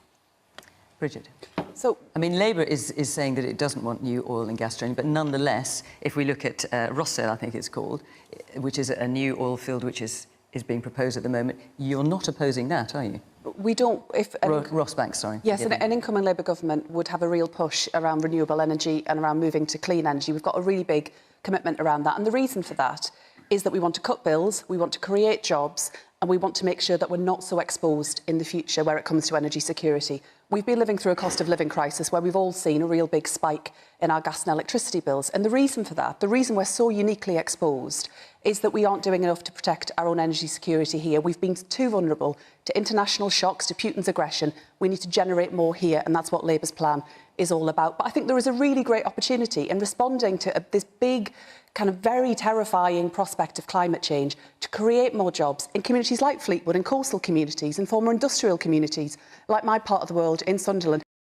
If we want to harness that, but it's a chance to create jobs and give people skills. The people who interrupted Keir Starmer earlier today, and you were at that, it was a big education announcement this morning, Green New Deal, they don't seem terribly impressed with Labour's proposals. Well, that's their right. We're a democracy. People can express their views. I have no issue at all with young people being passionate about what they want to see change in the world. That's fantastic, great. But we have a really big commitment around the shift that we need to see towards net zero to make sure that our children and our grandchildren live in a better world. But so when it comes to the Rossbank oil field, which is just under consideration at the moment, Labour may be the next government, we can't say for sure, Rosebank, but we can't say for sure. But if Labour said now, if we get in government, we're not going to let that go ahead, that would probably kill it. But you're not prepared to do that. Because we need to manage this transition. We've seen in the past, and my community lived through it, we saw in the past what happened when you rushed very fast without government planning, where we saw the big shutdown of major industries. We need to do this carefully, but there is a real opportunity to create jobs. This is for communities, I think, that really need those well-paid, highly skilled jobs. Man there in the blue sweater. If I understand the gentleman correctly on the end, he's saying that we could be totally green energy in 10 years. What are we supposed to do for the next 10 years? Do I turn off my gas boiler at home and freeze? Do I not drive my car? But let me get round it's to not realistic. Okay. Stop Oil are trying to get us from going to sporting events and everything else. It's not realistic to stop for 10 years. Okay. The woman there in the white shirt. All this talk going on about the climate change, all the strategy, I cannot understand why all the thousands of houses that are being built all around the country, it's not stipulated that they put solar power on them. It's just built into the houses. It helps the environment and it helps the people that live in them. Okay. And the woman right at the back there. We keep hearing all this talk about it creating more jobs, but how's it going to create more jobs in a workforce that's already not got the skill set? Where's the funding going to come from? how are you going to enrol people in education ways into that sort of field? Specifically in engineering, you'd need people to operate that machinery, etc. Where's it coming from? Because you're already failing to support the existing economy in those sort of sectors. OK, Dale, there's lots of questions. I'm going to come back to you, but just let me bring Kate in. So where I think I agree with Dale, correct me if I'm wrong, is there is a huge win for the government here. It would be difficult to do politically, but it would be life-changing for all of us, and that would be to shake up and liberalise the planning system. It is taking over a decade to build energy infrastructure that should take a matter of years. And Dale says we don't need that much state money, and I think there's a lot of truth in that. You have private businesses that are lining up to invest. They know this is the future, but there's so much uncertainty around whether or not they're going to be able to build, whether or not they're going to be able to complete their project. So there is a massive win if the government wants to show that it's serious about net zero, that it could do on the planning side. And I think that would be hugely welcome. But of course, in the past year, there has been a shift in priorities from things like net zero to the cost of living crisis. And I think that's quite right, as the gentleman just said right there. I mean, people are already deeply concerned about their monthly bills, let alone people asking them to make even bigger sacrifices right now. Inflation is sky high, it's stubborn, it's not coming down. Interest rates are also starting to bite. This is not the right time, I don't think, to be asking people to make the kinds of changes that Just Stop Oil want to see that would reduce our living standards. I mean, carbon emissions in the UK currently are back down to where they were in the Victorian era. They've fallen by about 47%. We are already making great strides through those wonderful technological advancements. This country is dedicated to going green. We do not have to reduce our living standards and dramatically change the way that we live to succeed in this. But there are things the government can do around planning. Let's get building, and that would really show a commitment to net zero. Okay. Dale, let me come back to you. So 2 points. One, what are we supposed to do in the meantime? And also, you're making a point about the Just Stop Oil protests, and of course, you are one of the funders of Just Stop Oil. And I know you fund other things as well. And you're making the point at the back there about training. How are we going to train all these people to do all these jobs? And who's going to be paying for that? And there was a third point about new housing. Why it doesn't have solar panels? I can tell you why. Because David Cameron took it away. There was a code for sustainable building that was in place. It had been worked on for years by the building industry. And just before it came into being, David Cameron took it away. He called it green crap. It was one of the things he killed off along with onshore wind. The other question, nobody is saying we have to give up living for this 10-year transition. It's about turning one thing up and one thing down. It's about not investing in new fossil fuels. We know we can't afford to burn them. It's investing instead in green energy, where we get more jobs and more GDP growth. Fossil fuels can't give us energy independence because it'll take 4 years, for one thing, to get anything new out of the North Sea. And once we've got it, 20 years later, it's gone. Fossil fuels are a single-use fuel. And what about the man's point about the protests? Because obviously we saw protests at Wimbledon just yesterday. Yes, renewable energy. The Ashes. Yes, well... I've got to say this. I know, but I can't just give you an unlimited platform, Dale. You also need to address the questions. Such a big... I'm addressing all the questions. Well, you missed the House question. OK, no, and I'm glad you reminded me. But what about the protest point? What was the point? The point was you were saying that you were not enjoying the fact that sporting events were being disrupted. I understand, but look, if you look at Wimbledon yesterday, rain stopped play more than the protesters did, right? The protest is vital. It did. Add the minutes up, it did, right? There's a lot of fuss in our country. Yeah, but we can't actually stop the rain. No. But well, actually, it's a decision to go and spread jigsaws all over the court. If you look at what's happening in the climate crisis, we're creating more rain, more events of rain and intense rain. So this is the climate coming home to roost in sporting events, and that will be a big deal. But just to be clear, so you support what happened at the Ashes when people invaded the pitch and going on? There's a great harm going on in the world. The climate crisis, according to the UN, has already killed 4 million people, and every year it makes 20 million homeless. Right? That's a real disruption. OK, and what about the point at the back? Because this is going to turn into Dale Vince show, and I don't want that to happen. The point about who's going to pay to train all these people? Transferable skills. In the oil and gas sector right now, we've got so many engineers that have transferable skills into the renewable energy sector. Johnny. It's not a problem. Look, you are desperate to come back in. Firstly, with what Bridget said about the Labour Party, I mean, it's all like apple pie, right? We all want our kids to grow up in a greener future. No one disputes that. The trouble is you can't commit to one side of the argument or the other. You get funded by Just Stop Oil, right, which you're not going to give back. Is Keir Starmer give back his money to Just Stop Oil? What are you talking about? That is just categorically no, it's not. You give money to... Yes, that is not the same thing. That's such a twist. That is not Johnny, the you same give thing. money, don't you? You give money to Keir Starmer and Angela Rayner, right? Funding the protests. Did you hear what you just said? Funding the protests. That is categorical. But just to be clear, Johnny, no. facts matter. Just to be clear, Dale Vince has funded some politicians of the Labour Party, including Keir Starmer. Just Stop Oil, as an organisation, has not supported the Labour Party. That was what you said. Just Stop Oil. That was what you said, Johnny. Just Stop Oil. Johnny, would you like to... It's the same thing. You were very keen to pick me up. Would you like to set the record straight now, Johnny? In the world of Donald Trump, it's the same thing. He's funding the same people, right? So 1.5 million. You meet Keir Starmer. Next, within 2 months, he comes out with an energy policy that basically closes off. No, he did that last year. He did that last year at Davos. You met him just before that, right? I haven't met him. He says he's going to close off all oil and gas stuff, right? And you suddenly, that is exactly how it goes. You go and give money to the Labour Party. They produce Just Stop Oil policies. They're behind all these... No one protests where you're going with this, right? We all want a green economy. The idea you stop people going to work, getting on their jobs, going to interviews they need to go to, ambulances needing to come through. No one is going to come with you on that journey. Right? And it's incredibly arrogant to think that your cause is so much more important than everyone else that you have a right to stop people going to an interview or stop people going to jobs. It's not my cause. It's everybody's cause. It is your cause. You're funding it the whole time. All this stuff comes from money and it goes directly to the Labour Party. You're so careless with what you say. Right, so you've just, again, misrepresented the position. But I condemn the tactics of Just Stop Oil. I don't support them. I think their tactics are wrong. I think their tactics are counterproductive. However, we do face a really big challenge as a country, and reducing it to this level of puerile debate and politicking, I'm afraid, does us all a disservice. This is a big challenge. We've got to grasp it. OK. Right. Shall we take another question? I think we should. I like this topic. I know. I know, Dale. I like it too. But there are other things the audience want to talk about, which is not dictated by you. Andrew Chapman, where are you? With local authority funding being squeezed and teachers on strike, what should be done to ensure our children get a great education? OK, obviously I'm going to come all around the panel. Bridget, I'm going to start with you because you've been talking about this a lot all this week. So what should be done to ensure our children get a great education? What I've been setting out today with Keir Starmer is how Labour will make sure that no matter what your background, you get the chance to get on in life. We tell our kids, if you work hard, you'll have every chance to succeed. But sadly, increasingly, that isn't the case.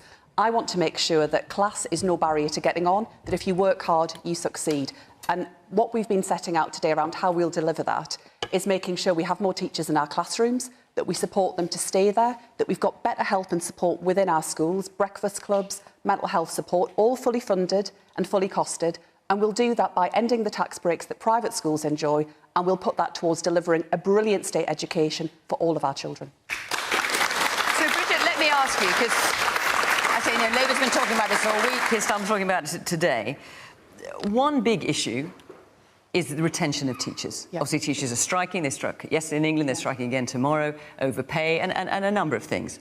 A third of teachers, of new teachers, leave the profession within 5 years. How is anything that you're proposing going to keep teachers past 5 years? It's a really big challenge, and I'm really concerned about the retention crisis that we see in our schools. So what are you proposing about it specifically? Absolutely. We've got lots of plans to make that change. What are they? Well, if you'd allow me to answer the question. OK, well, let's let Bridget answer. Teacher retention, what are you going to do about it? So we will bring in teacher retention payments. So at the end of 2 years, when teachers have completed their first 2 years in the job, there'll be an extra incentive payment to recognise their professionalism and all of the work that they've put in. We'll bring together a very complicated landscape around incentive payments to make sure that it's more straightforward. We will bring back qualified teacher status for all of our teachers coming to the classroom. That's not going to help with retention, is it? So in terms of, as far as I can see... Well, no, I've said we'll deliver retention payments at the end of 2 years. When and after 2 years? Because a third of teachers leave after 5 years. So if you pay them more money after 2 years, what are you going to do for the rest of their careers?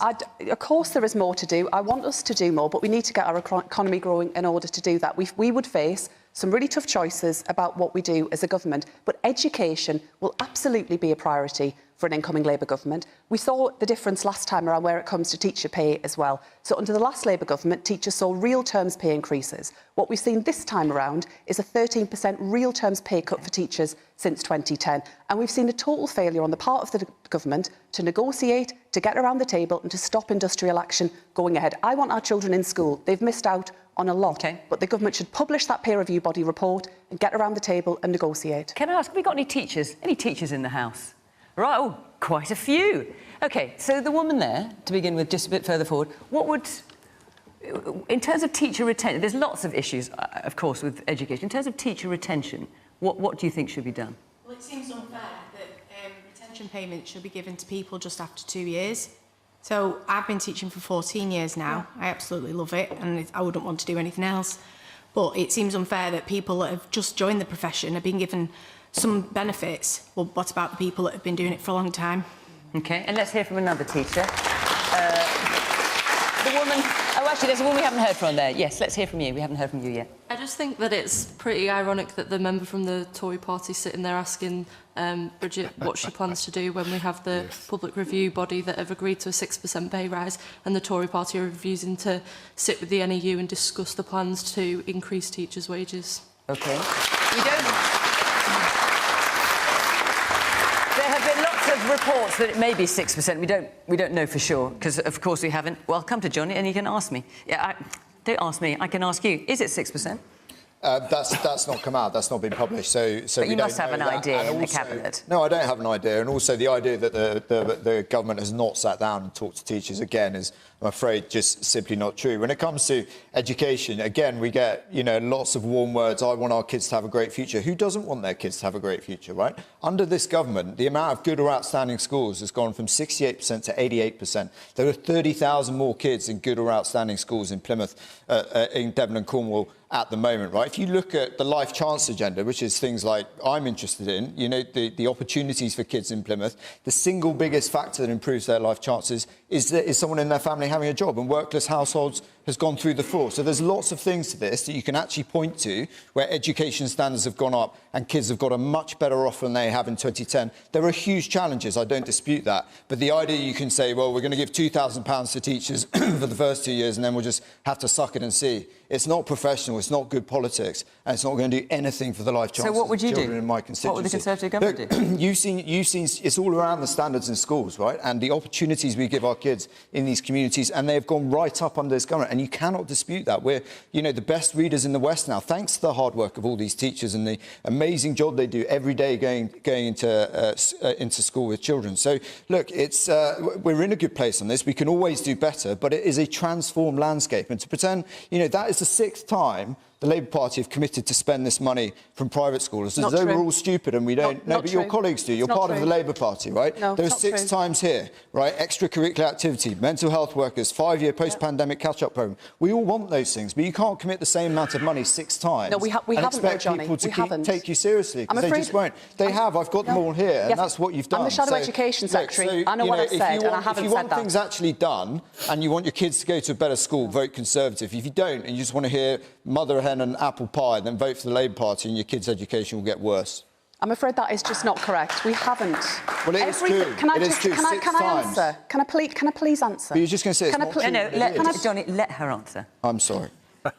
I've set out a fully funded, fully costed plan for how we will make sure that we get more teachers into our classrooms, we provide better mental health support for our children. I'll happily send you and share you that detail after the programme, and you can review it in great detail. But I wouldn't believe everything you read on Conservative Party emails, Johnny. It's not Conservative Party emails, it's in the newspapers. You said it 5 times. Well, not true. If it's in the newspapers, it must be true, Johnny. Come Absolutely, on. everything in the newspapers is true. I'm not sure the money's going to be there at all. I like some of the policies that Labour announced today, especially around improving speaking skills and encouraging kids to speak up. I think that's actually really crucial for later on in life. But I think that the biggest policy we've had on education so far from the Labour Party is to add VAT to school fees.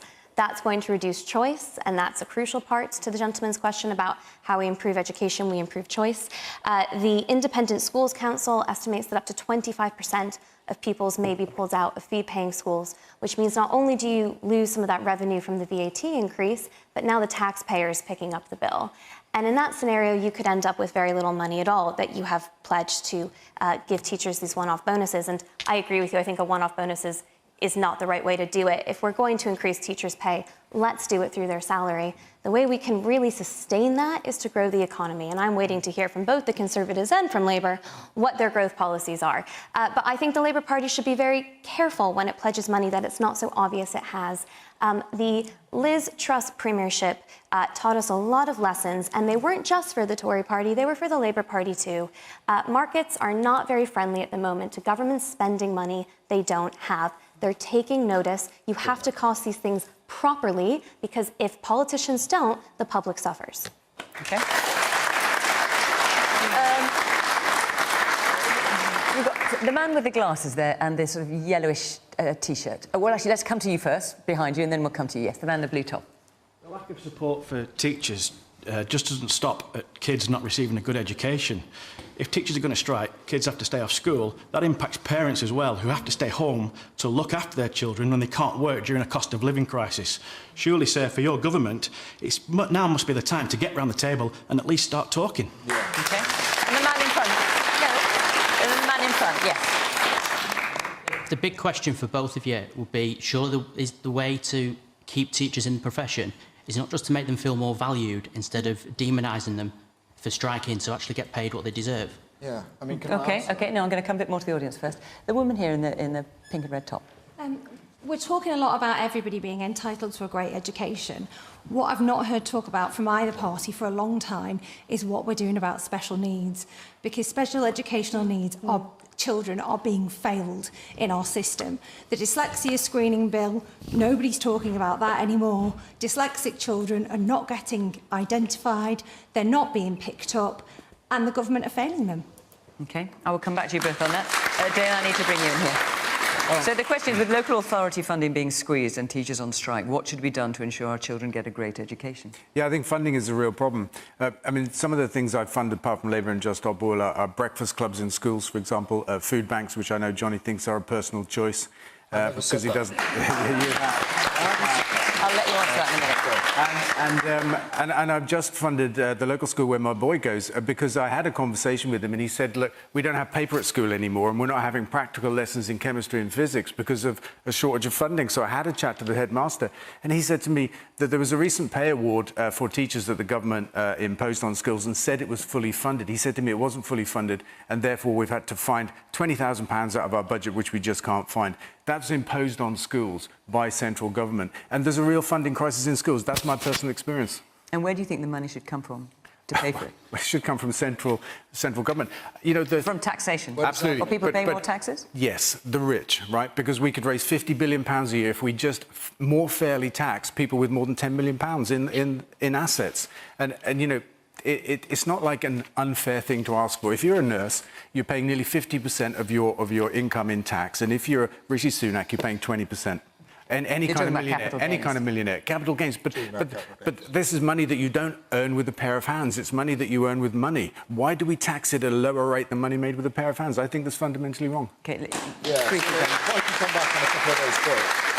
If you look at the policy difference that has made the biggest difference to poorly paid people in my constituency now, your tax-free allowance in 2010 was around 6,000. It's now £12,500. Okay, the minimum wage was actually brought in by this government. The working wage is going up to £10.46 later this year. It wasn't. It was brought in. The living wage was brought in by the Labour brought in the minimum wage. Yeah, you said minimum. The living wage. I meant the living wage. Okay, I meant the living wage was brought in by this government, and that's going up again this year. These policies have a really clear impact in some of the most deprived constituencies that I represent. But if I can come back to teachers, okay, teachers, there are 27,000 more teachers in schools today than they were in 2010. If you want to see how Labour runs a teaching, the education economy, go to Wales. because they've worked really carefully to get themselves to the bottom of the rankings, and they've got fewer teachers now than they had in 2010. That is some achievement. So, you know, you can hear all this stuff. We all want a brighter future for our children. I don't dispute that. And anybody can say that. It's a question of how you actually do it. And, you know, on tax, it's the same thing. We all want, you know, everyone wants to tax the rich more and give it to the poor. Nobody disputes that. This idea that people... They do. You're in government, do it. No, but the idea you can do that, it's a binary choice, is like student politics. It's not at all, because it's all about getting money into the country, investment, making public services work better, life chances for our kids. That's what it's all about. It's not solely about just taxing the rich. It's about creating a country where opportunity is equal for everybody. We've got about 10 minutes left, and I want to take one more question. Did you just want to reply to the Labour point about Wales? Just very briefly say, I completely agree about the point of valuing and respecting teachers. I think we do have to really change that relationship. The government, you know, coming out of the pandemic, during the pandemic, said lots of incredibly dismissive things about the brilliant work that teachers do. And I recognise the point about making sure that we're supporting teachers right throughout their careers. And the point around incentive payments at the end of the first 2 years is an important starting point. I've got to be upfront. I can't. If we were in government, we couldn't fix everything overnight. But this is a starting point. We need to value and respect teachers for the amazing work they do. I've met with so many across the country in my time in this job, and we need to do things differently as a government. And in terms of Johnny's comments about the performance of education under Labour in Wales, are you proud of that record? To pick up on the figures specifically that he was talking about, we have more teachers in England because we have more children in England, and the figures in Wales are not as he describes, I'm afraid. It's just factually inaccurate, as we've heard. All right, I think let's leave it there. We've got one more question, which will maybe come back on something I know you want to talk about, Johnny. Stephen Coombe. We've got about 8 minutes or something. Stephen, let's hear from you. Is social media good for discussing politics? Right. Is social media what? So, is social media good for discussing politics? Is it a good forum? So, Dale, you mentioned something about that you had said on social media about food banks. About food banks. Yeah, being a personal Remember choice. that? Or shall I remind you? Service personnel should not be using food banks. Right, and then there was a bit of a storm about it on social media. It was cut Do you want to clarify what you actually said? It was said? then cut to say people who use food banks and poverty is a choice, which is obviously garbage.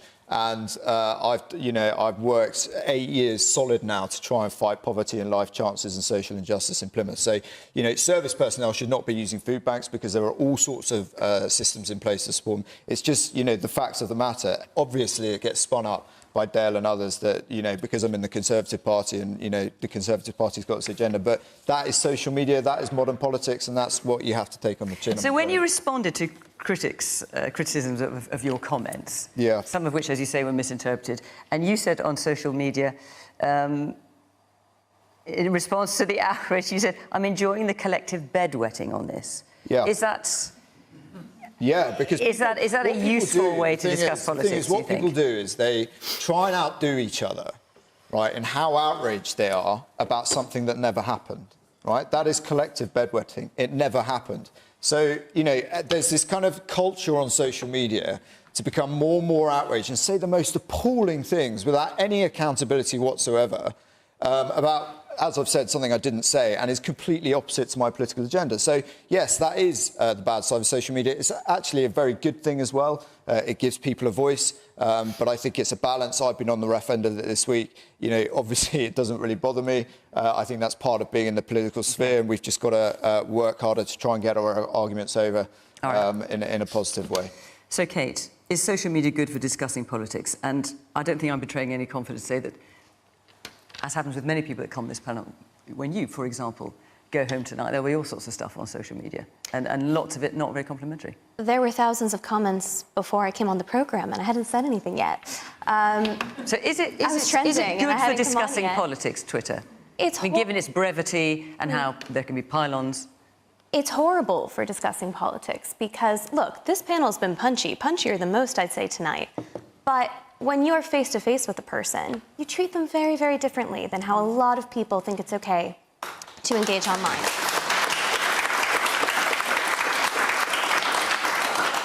I am freedom-loving. I do not support censorship, and to be honest, I don't support a lot of the crackdowns that are being called for on social media. People have a right to say something, even if it's unkind, even if it's really horrible. I do believe in their right to say it, but we are starting to push the boundaries sometimes, I think, in treating people like they're objects online rather than the human beings that are behind it.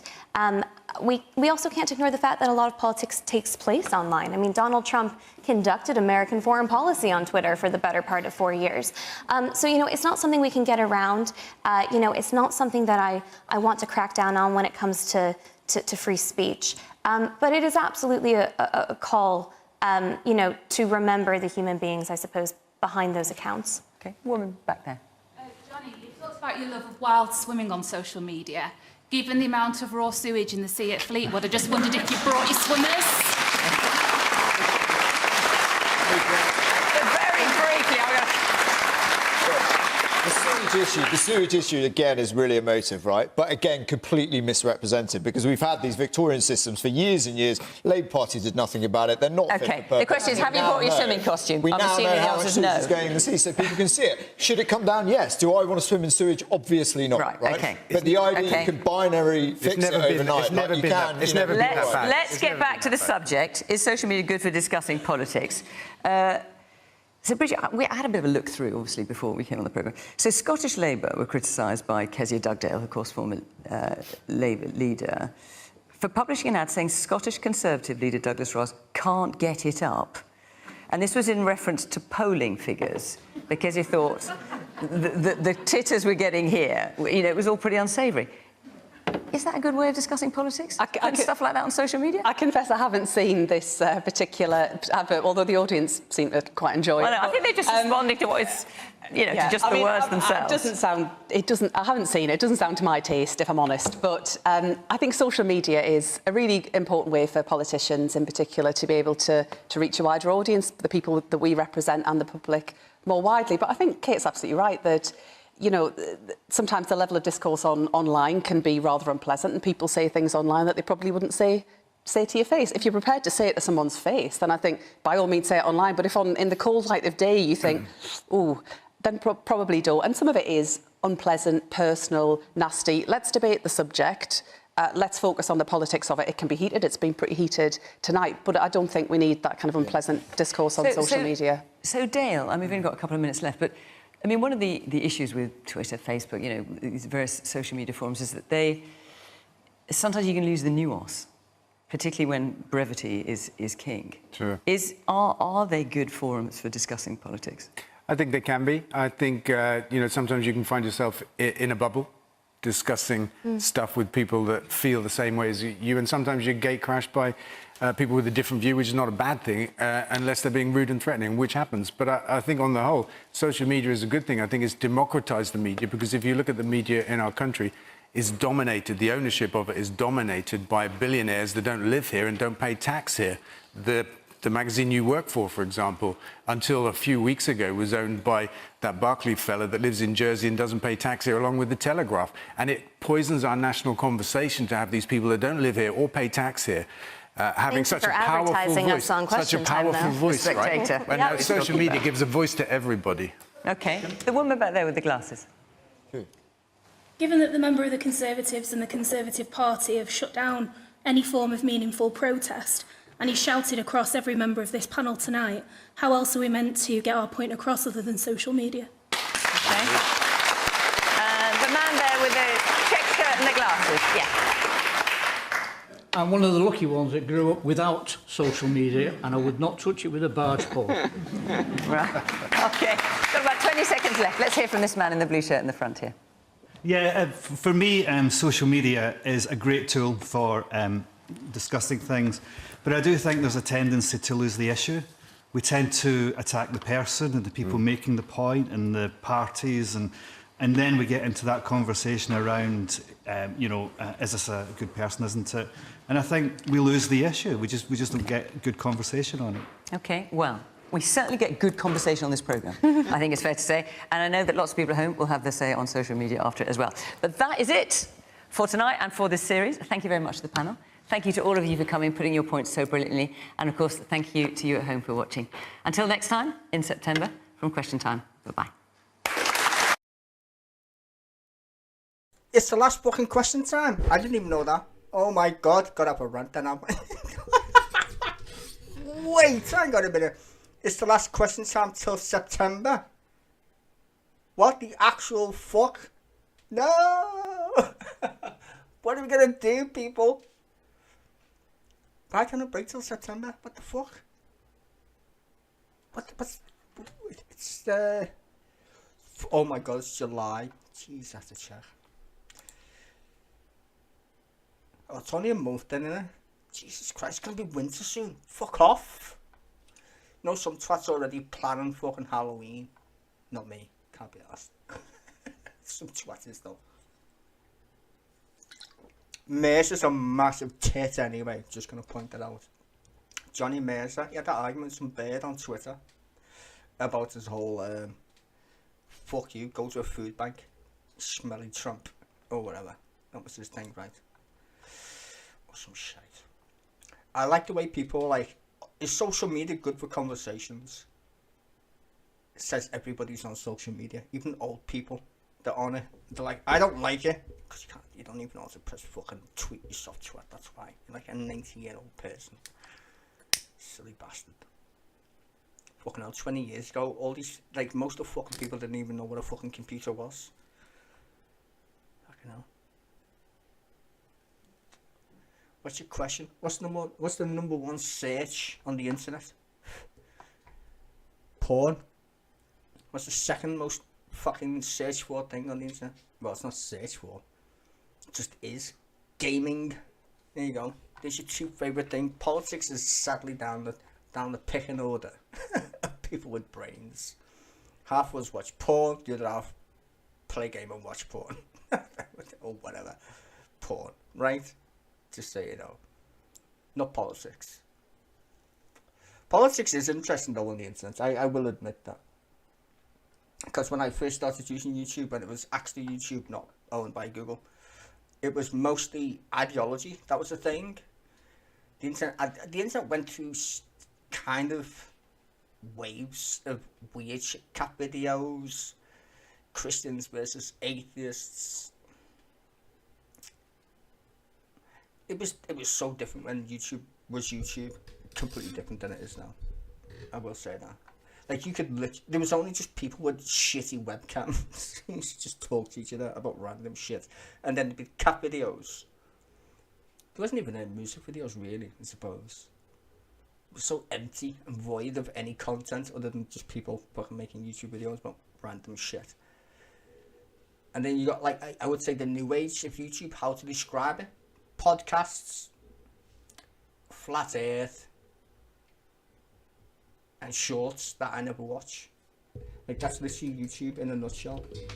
It's not that great, to be fair.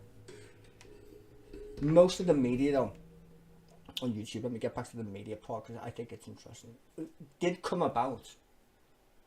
The Young Turks, I think one of the most successful ones to start off early was the Young Turks. Before the Young Turks was, because I used to watch a lot of American stuff, to be fair, before I even thought about like streaming English stuff, was a guy called Mox News. I don't know if you're old enough to remember him, but he used to stream basically C-SPAN to death. He used to just, he had a beard. This was a long time ago. He used to stream all the time. I think I followed like 10 of his channels. He probably had 10. He got copyright striked all the time by C-SPAN. But I used to love watching C-SPAN, but I used to watch it on YouTube. Never used to watch it on C-SPAN, which is weird considering. And you got Pat Hartman as well, east to the left in the United States. I think his name's Pat, could be different. I haven't watched him for ages. And then you had Liberal Viewer, who's another American guy. It's really good. But they were way before Navarra Media or any of that shit. Like, I don't remember the first YouTube English media channel, really, in sense of, like, different news. I would say Navarra Media was our first attempt at the Young Turks, I would say. Better late than never, I suppose. Even though I don't agree completely with what they spout, obviously. Well, why would you? Everyone's entitled to their own opinion. But I would say they were the first. I mean, there's some funny ones that I can remember. Independent ones. I guess. But yeah, I think Nevada Media would be our only thing. I don't remember any right-wing ones, and that's pretty strange. I can't remember any right-wing stuff as well organised as Nevada Media. I don't know any. If someone can give me one, it'd be handy. I don't know any though. Apart from like the Spectator. Yeah, I did get up and walk away from my microphone, but I'm still here. I don't remember any. Apart from like the Spectator, who made a podcast. That's what I'm saying. Podcast became interesting. I couldn't really say. Yeah, because I used to stream when I was streaming on my very old channel. I used to stream not Newsnight. What the fuck was it used to be called Politics Daily with the guy who works for Rupert Murdoch. It was called Politics Daily, and then they changed it to Politics Live, and then they had one at night time, and the other host was Michael Portillo normally. Choo-choo train Michael Portillo and what was her name?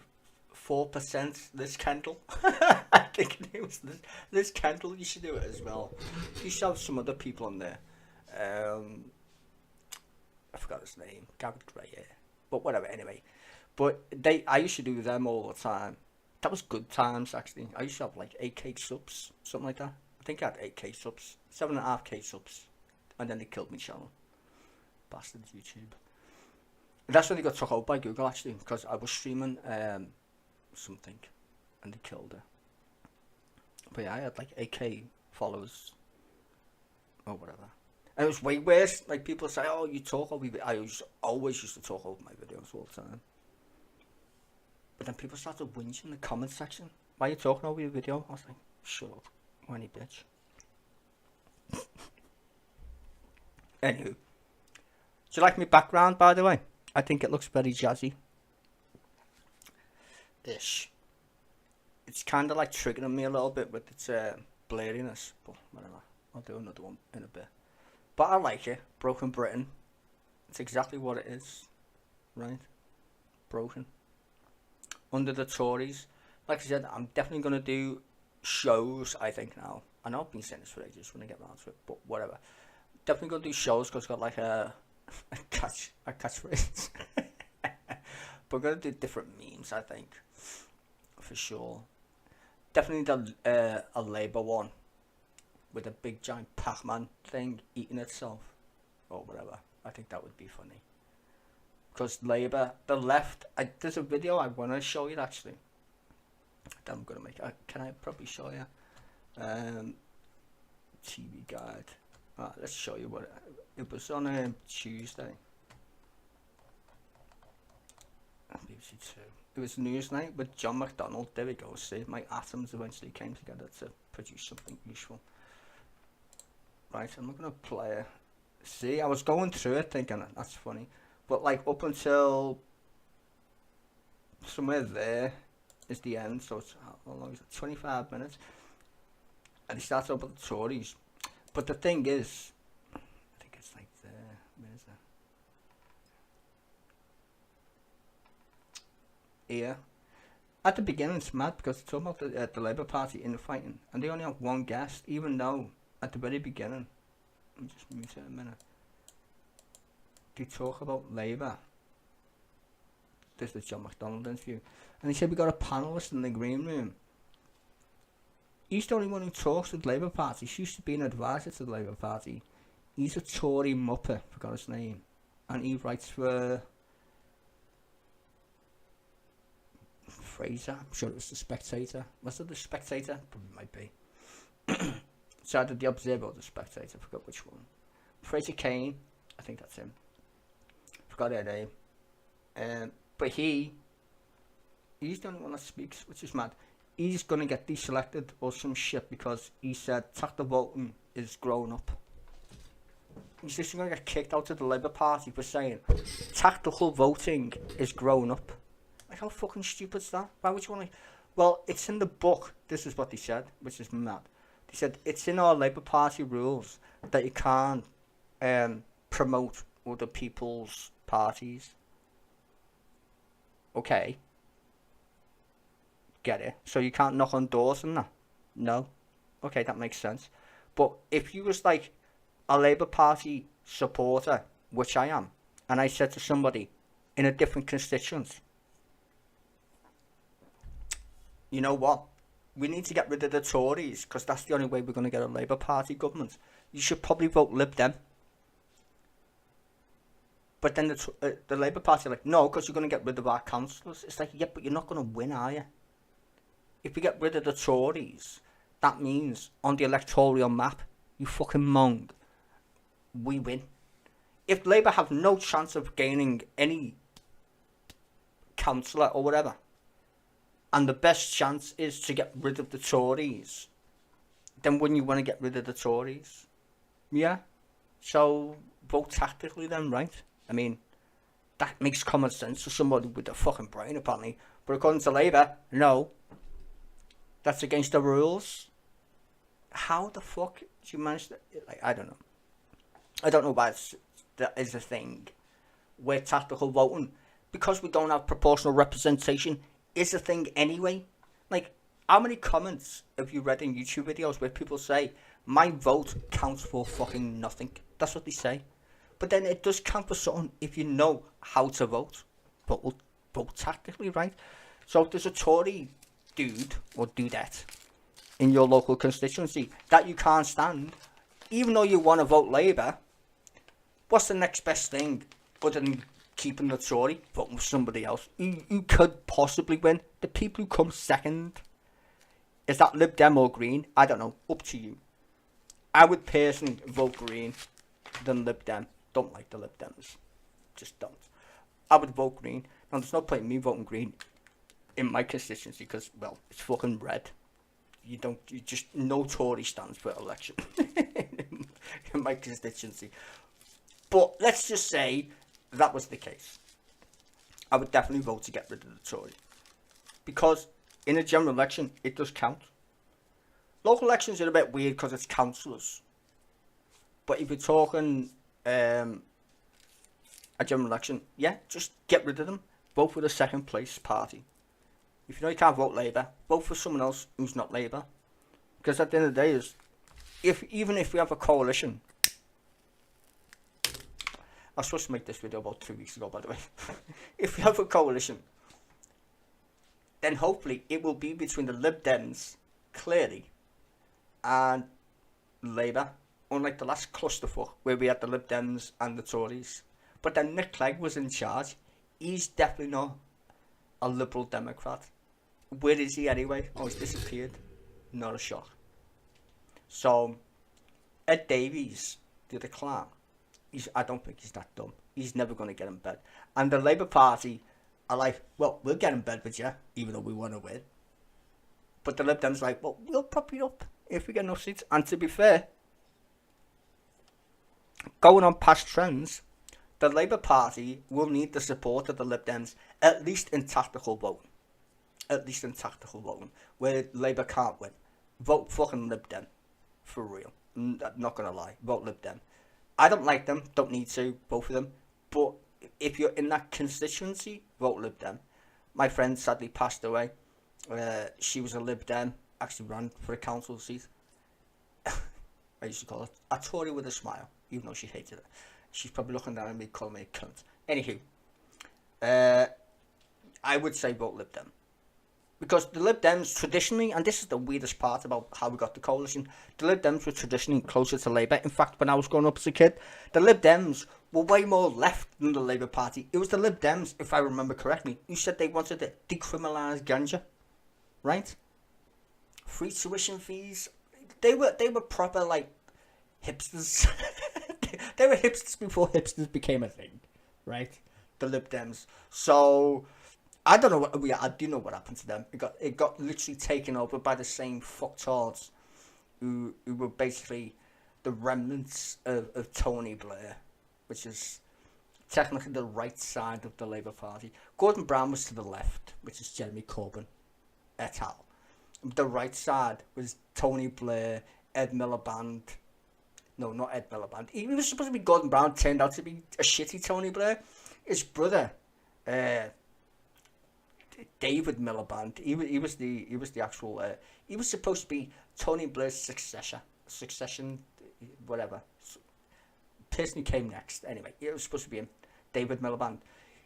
He lost the member election because everybody hated Tony Blair because he was too centralist. Which is exactly what's the same thing's happening right now with Keir Starmer. The exact same thing. And it's mad because actually if you listen to this interview thing, which I'm not going to show you because it's a video, but he says more or less the same shit, which is John McDonnell him. He's saying there's a purge, basically, of the left in the Labour Party. Which, in some regards, is true. But in other regards, is a false narrative. Because if you look at general elections in the United Kingdom, you don't win an election. It's the opposition's to gain, so to speak. Because it's normally, if you look at our voting patterns in the UK, we elect governments and then we lose interest, and that's why they lose elections. Not because Labour were any better. Tony Blair went better than Margaret Thatcher in terms of like popularity or whatever. It's the fact that the country was run so fucking poorly. There was no alternative other than to vote for the Labour Party. Like, I mean, I remember when he got elected, Tony Blair, and all the flags. Now, if you wave a flag, you're a fucking Nazi, apparently, or some racist right-winger. Did you show the flag waving when Tony Blair got elected? I'm pretty sure you did. It was like a fucking party, right? So, but that wore off because he became a centrist. He was basically Margaret Thatcher in a pair of pants. Don't you know? So John McDonnell, who's a backbencher, is like, we had our time in the sun, and the fucking media killed them off. Killed Jeremy Corbyn off, killed Ed Miliband off. Too left wing for this country, mate. Stop that. Behave. You can't do that. So they call you a socialist or a leftist, which is mad when you think about it. Like on media, like that person said, like 90% of our media is run by billionaires who don't even live and pay tax in this country, and they're right wingers. And the newspaper that lady works for is that same dude or dudes, right wingers. Like Rupert Murdoch, right winger, lives in the United States, and yet we get bombarded by Sky, which is literally dictated to by him. Have you seen the lawsuits against Fox News? Do you think he doesn't do that with Sky News? Are you having a laugh? Are you having a fucking laugh? They literally got found guilty of lying on air. Sued for it. In fact, they're still getting sued by another company. But whatever. Probably have to settle that one as well. Because they found out that they just lie on TV. Tucker Carlson and the rest of his broskies. Just shitty liars, basically. But it doesn't help if the Labour Party is spineless. And that's where I would rather have Jeremy Corbyn, because even if he was wrong, he still had principles. Where I don't think Keir Starmer's got any. Just seems like a shifty cunt. I don't trust lawyers at the best of times. So I'm just saying. So he's a shifty cunt. But then, would you rather have a shifty cunt who's at least somewhat to the left, kind of, maybe, or would you rather have the Tories for another 5 years? Here's my opinion, and people mightn't like it, but it's the truth. If you gave me a choice between Keir Starmer and Rishi Sunak versus what I had before in terms of Margaret Thatcher for the Tories, I'd pick Margaret Thatcher. And if you're talking Labour, I'd pick Tony Blair. That means we're in kind of the same position, right? We're in the same position. So, whether you like Keir Starmer or not, there's a choice. We can continue with Thatcher on crack, or we can have Tony Blair, who at least smokes a joint. I'm just saying. Because that's the way it seems like to me. Is Keir Starmer perfect? Definitely not. Would I rather be on picket lines and be a rebel? Fucking too right. Get out there, support the strikes. Is he up his own ass? Yeah. But then again, the British public are mental, which is another video I need to make. The British public are xenophobic and people don't literally admit it. They just don't.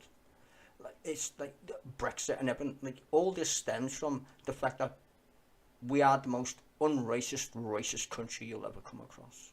In so many different weird ways. Like, we're uncanny. We're the best at racism by a long shot. Because we're polite. That's the brilliance of British xenophobia. Polite. Like, honestly. It makes me laugh, but it's true. You know? If you grew up in Britain and you remember just the good old days. Well, I wouldn't say good old days. If you remember the 80s at least. I mean, people can say probably the same thing about 60s and 70s. Racism was so weird. Sitcoms, even sexism on the buses. Like, you could go back through all, like, madness. I mean, recent history, not, like, fucking slavery or whatever. Talking about, like, recent history. And the stubble madness of racism is weird. And that affects people because, first of all, you feel like you can't be racist. Which you can't. It's not stopping you being racist, by the way. It is against law to incite hatred. That's not the same thing. But calling someone a bad word isn't against the law. Just so you know. But in terms of how we vote, it's important because people view racism through the lens of economics. If you pay attention anyway. I mean, most things are through the lens of economics, considering it affects our lives. Whether you believe in God or not, it affects you, right? So you're still fucked either way, is the point. So if you can blame somebody else, art of war, for instance, for your ill whatevers, that's always a good thing. And that's where propaganda of the right comes in.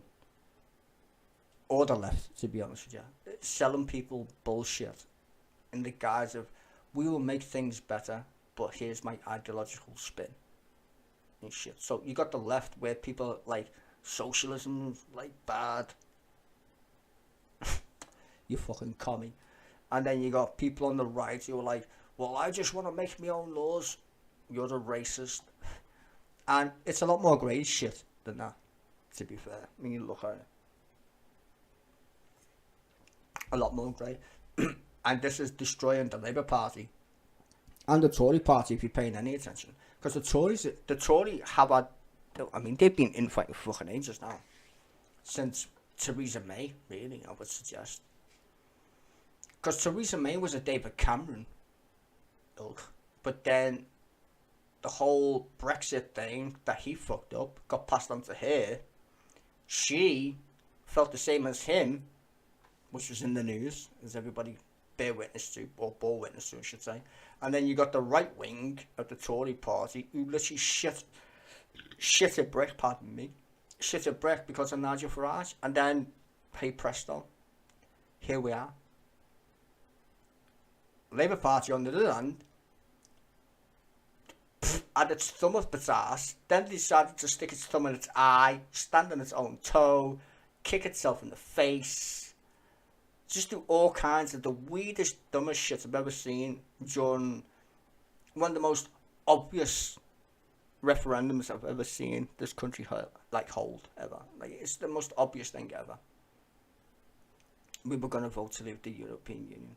Like, I could have put a bet on that and won.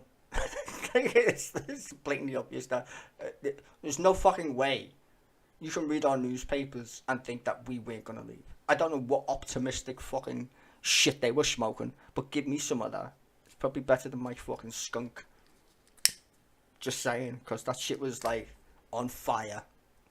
For all the people who voted Remain,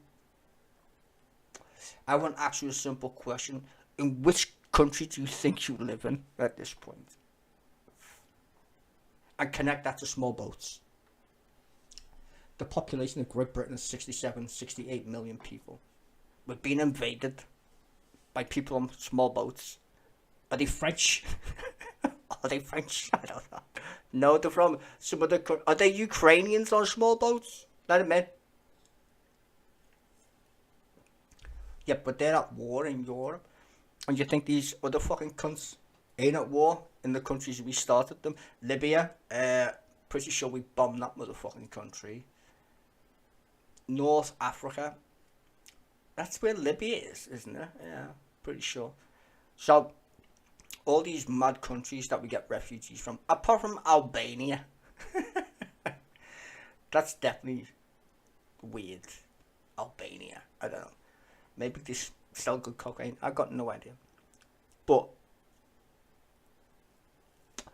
leaving that aside, in fact, no, I'm going to include that because it's important. Small boats is mad because we're not getting invaded.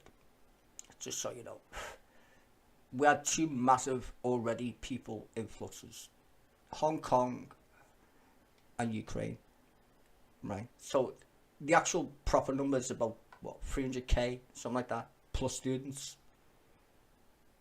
So it's really not that high. It's a one-off. Probably it's going to go down next year for sure. Unless like the entire fucking Ukrainian population was the invaders plus Hong Kong. So it's going to go down. Pretty sure everybody wanted to come here came here. That's fine. The small boat issue though is we need people in this country anyway. I said this before in my other stream. If we don't have people who are young enough to pay tax, then who's paying for your pension? Like literally, who's paying for your pension? If we keep living longer, the pension age will have to go up like it did in France. Do you think France put the pension age up because they wanted to, or do you think they can count to 10? If people aren't having kids and the population is getting older, well, how do you pay tax? You don't.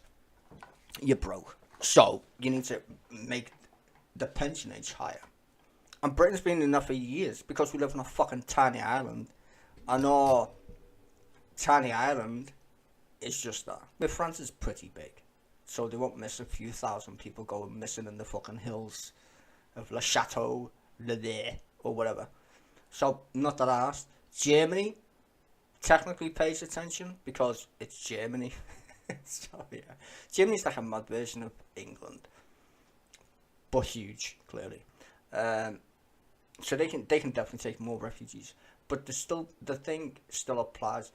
Western countries are not having kids. So they let them in anyway. Let them in. That sounds terrible, doesn't it? Fucking hell. It's like in a cage. But you let people in because economics.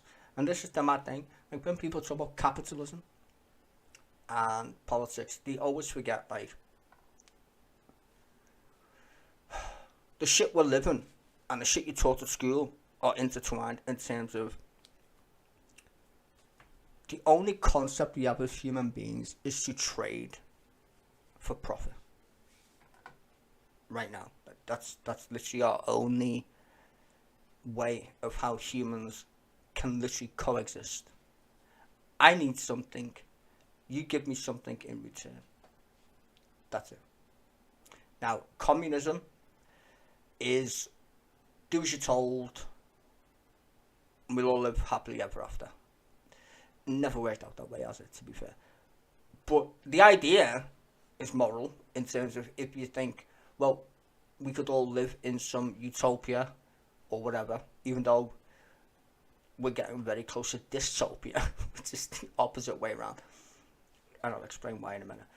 So, the idea of capitalism is that we can all literally shaft each other and expect to be no bottom in the shafting of shafting, which is pretty weird. That's like, well, it doesn't make any sense, basically. Capitalism doesn't make sense. If there's a ladder and someone's at the bottom and the only way to get to the top is to crawl over somebody else on the ladder, that's a pretty shitty ladder.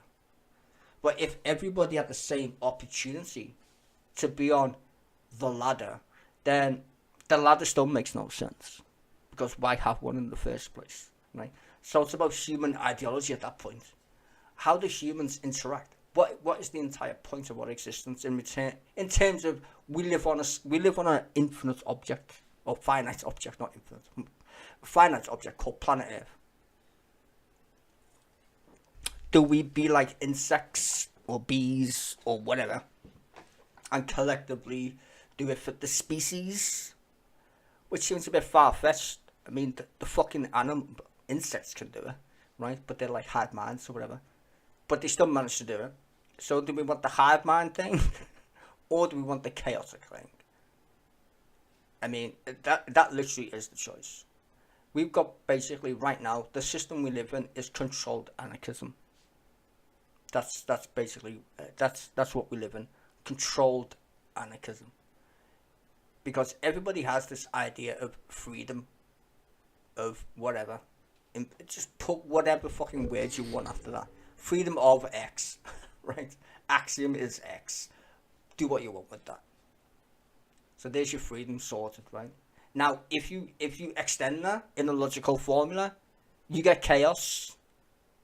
Because your X is undefined. There's no starting point that is a 1 or a 0 or anything that was remote. There's nothing. It's just X. It's just hello, good luck. How do you expect to form a rational, cohesive society with that as an equation? You don't. Unless someone controls what that X is.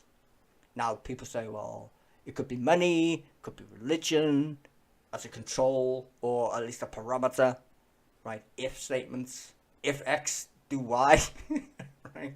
If you don't believe in God, use money. If you believe in God, use God, etc. Right? So you can use any arbitrary parameter, but the problem will persist though, and this is the madness. And then you use social media, which is the same thing as any normal rational thing between two humans. One will agree, one doesn't. Now, multiply that by 8 billion people. Chaos ensues. You got 8 billion versions of an agreement or a disagreement. That's a lot. And each one has its own agreements and disagreements. So basically, it's like a fractal at this point. It's not even a fractal because it doesn't go back on itself. It's an endless loop of bullshit, but linear. it doesn't repeat. The arguments repeat in terms of the why, but the answers never do, which is a bit strange. So all these things that we see, that people stream, which I watch, just like the rest of you guys and gals, is it's an endless fucking fuckery about ideology, not so much politics.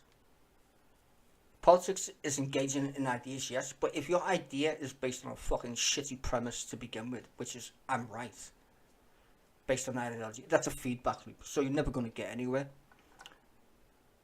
Case in point, this video, and the shit that you're just seeing. Ask a question, and then, someone will start complaining. The left is a concept, the right is a concept of how humans interact with each other. They're not indifferent in terms of the narrative. They're indifferent in terms of their conclusions, really, which is quite funny. So people who do like Venn diagrams for politics, you put yourself in that box. So if people say I'm on the left and I'm on the right, well, you're already admitting that you thought nothing of why you're thinking that way, or you're in a box, so to speak. So all the answers you're going to give are automatically a given, because you've already described your axiom. Your starting point is to the left or the right. Even though most people in Britain don't even know what left and right is. In fact, most people in the West, I would say, forgot what left and right is, or misunderstand what it means to be left and right. The Labour Party aren't of the left. The Tories aren't to the right. They're both fucking chock-a-block with neoliberals who literally are not ideologically opposed to anything whatsoever. They believe in a state and corporations that go in tandem. So basically, the state facilitates the ongoing, perpetual bullshittery we call capitalism, which we know is broken by this point. Like, we know it's broken. And I don't mean the idea of capitalism is broken. I mean, capitalism is broken.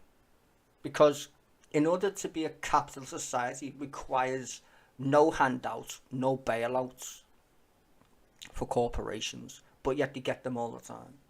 We sell, we give away assets to private corporations and are forced to pay tax on them. Water rates, electricity bills, all these things, by law, you pay. By law, I mean, they're a given. You have to pay them, right? But the people you're giving the money to are making a profit. So your bill itself is there to make other people rich. Your tax. I believe personally, and this is just my opinion, any tax that I or you pay should never be given to a private corporation. I can choose a private corporation as a consumer of consumery goods or whatever. So let's say I want to buy a phone, right? I'm going to buy a phone, fuck knows which one, but I've got a choice. There's Apple, Samsung, whatever. Don't know if there's any more. I'm just using them two as an example, right? But I've got a choice which one's going to take my money. That's not tax. That's me giving them money. If I had a choice as a consumer, which product do I feel is better? But imagine going to shop, this is not a joke, and saying, you got Apple, Samsung, and Thames Water. You're like, that makes no sense. Pay attention. I walk into the shop, and Thames Water is literally the only phone I can buy. Literally the only one I can buy. Would that feel like a consumerist thing to do as a consumer? No. Right? But that's the way we pay tax, because you can't choose what water company you have. You literally can't. You can't choose what train you want to get on, because they already own the trains, and we pay for that in tax, even though you literally still pay them. I wouldn't even say voluntary, because it's not, right? Because they own the lines, like the fucking water companies own the pipes. It's ridiculous. I'm forced to pay tax twice for my train ticket. First of all, I subsidise the train company for existing, which is weird. Okay, that's mad. Because they need to make a profit, clearly. And the second time is to buy a ticket. So not only is it more expensive for me to literally get from Manchester to Liverpool than it is for me to get from Liverpool to the fucking Netherlands, I'm paying tax as well. Great. So, privatisation is a crock of shit, basically. If you have to pay tax, which most of us do, in terms of subsidising these fucking ass clowns. Now you're going to say, well, the railroads are shit before the Tories privatised them. Yeah, because the Tories were in power, remember. They don't spend on anything. British Telecom, they sold the post office for like 20p to their mates, Mr. Pytax. So, this whole notion of privatisation is a good idea. It's only for the birds. It literally is. And people who believe it are fucking stupid. Government can't do anything. Government prints your money. Pretty sure they can do a lot of fucking things. Pretty sure. To be governed. Like, that's the entire concept of why we have a government. Literally was. So we didn't have to live in fucking hovels with barons. Even though some of the barons made the Bank of England. But, point is, they're accountable. Politicians are accountable to the people, not to corporations, which seems to be the new thing these days. Corporations are the only reason, or how, apparently people get money. But if you pay attention the vast majority of people who pay tax in this country aren't large corporations that we use on the internet. They're small businesses, your local shop, your local fucking barbers, your local fucking hairdressers, because, you know, whatever, barber, hairdressers, guys, girls, whatever. Your little mad shop, your kebab house, suntan beds, I don't know if that's still a thing it used to be, suntans, spa, gym. I mean, the list is endless, basically. All the little tiny places that you go to and frequent and give your money to, they're the backbone of Britain. Not Apple. Not all these mega corporations, because they don't pay any tax. 75% of the tax that the United Kingdom makes is from small businesses, yet they get shafted. It's cheaper for me to buy some shite off Amazon because of tax than it is for a local company in the United Kingdom to give you more or less the same shit or whatever, right? And that's bad. That's really bad. And that's about taxation. We were talking about tax on Question Time before. It's true. Tax the rich. It's not rocket science at this point. The reason why we have billionaires is because you tax them so low that they became billionaires. So for every person that's got £1 billion, that's, I know, a lot of millions missing from the treasury. That's, well, they'll run away. The rich people will run away. Where are they going to run away to? If the West, which is the biggest population on the planet, collectively, that is, the West, which is a fact. If the West decided to charge all the rich retards a reasonable amount of tax, right? Where do you think they're going to run away to? China? They're going to run away to a dictatorship and they take all their fucking money? Yeah, I want to see that happen. That notion of rich people will stop investing. If the West decided to literally get its arse in gear and look after its people, because that's actually the biggest thing that's coming down the pipeline, is the West is going to have to find some interesting way to stay, one, competitive in a world where consumerism is going to be a lifestyle choice, not a work choice, because the work that we're going to be involved with, most of it's on the internet, and most of it's going to be done by a fucking computer, which puts you out of a job. Most people, all the smart people, and this is the irony, but also terrifying, for the vast majority of smart people who have like PhDs using computers and coding and all these things or whatever, they're going to be out of a job first, because AI can train to do that shit. You can't train an AI to pack a box. You can't. So it's gonna be a role reversal. The companies are going to pay more money for labour than they are for basic shit like email, replying, automated services like picking up a phone, troubleshooting. You think an AI can't troubleshoot your problem when you pick up the phone? It fucking will. Give it 5 years. It'll be doing a better job than any human will be at troubleshooting. You're all out of a job. All you smart people, it'll be writing shit in code. Bye-bye coders on your 70, 80, 90 grand a year, whatever the fuck you get by. You're done. It will find a way. AI is the biggest bomb that people let off and didn't pay attention that's going to put you out of a job. And it's all the rich people that are going to go out of a job first, which is funny.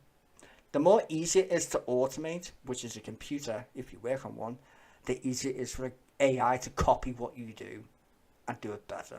You can just train it to do better. I dabble with 3D art and shit.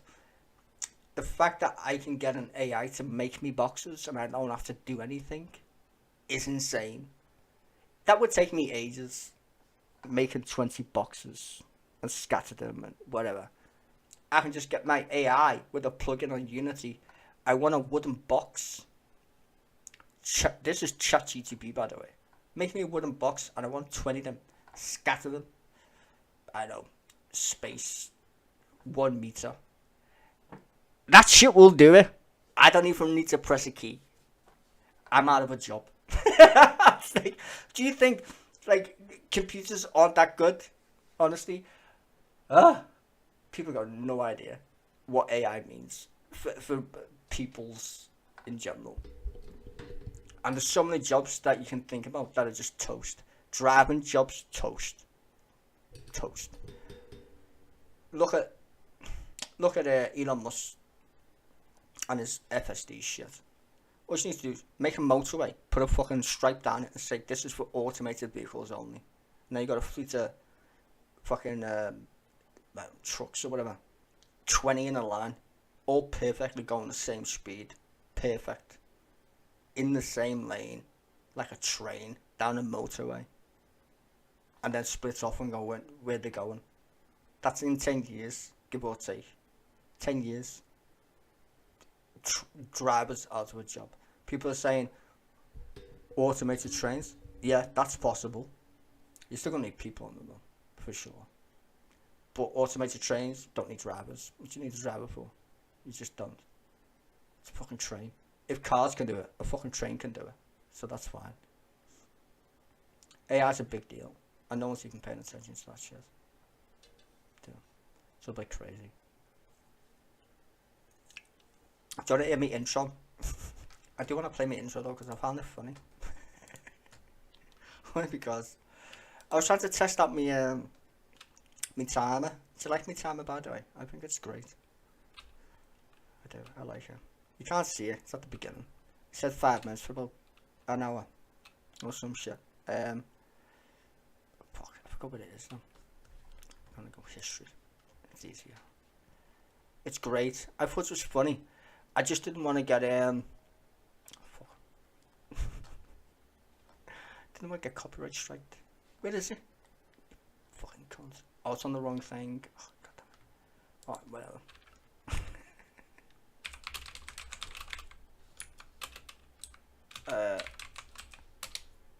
Maybe I should just put it in anyway. I thought it was funny. Just want to listen to it.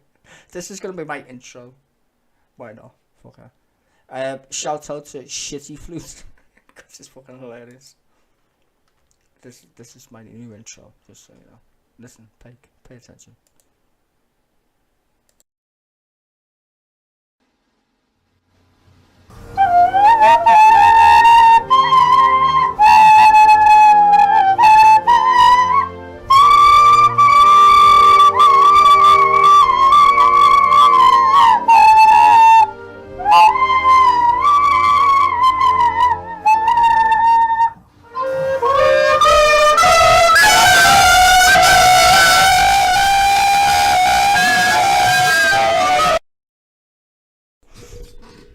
I think that's fitting, right?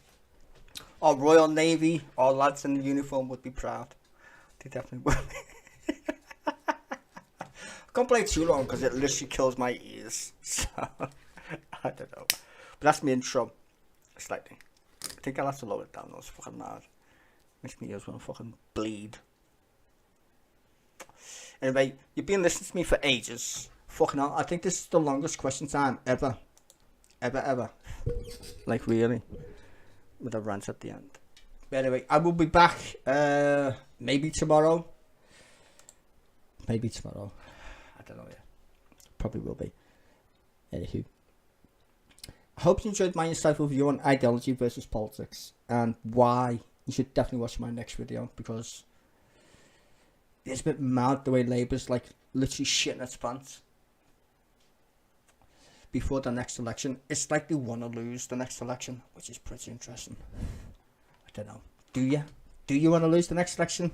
John McDonnell? Keep giving fucking Tories interviews, make me fucking will. Ta-da. Oh, look. I clicked the wrong button.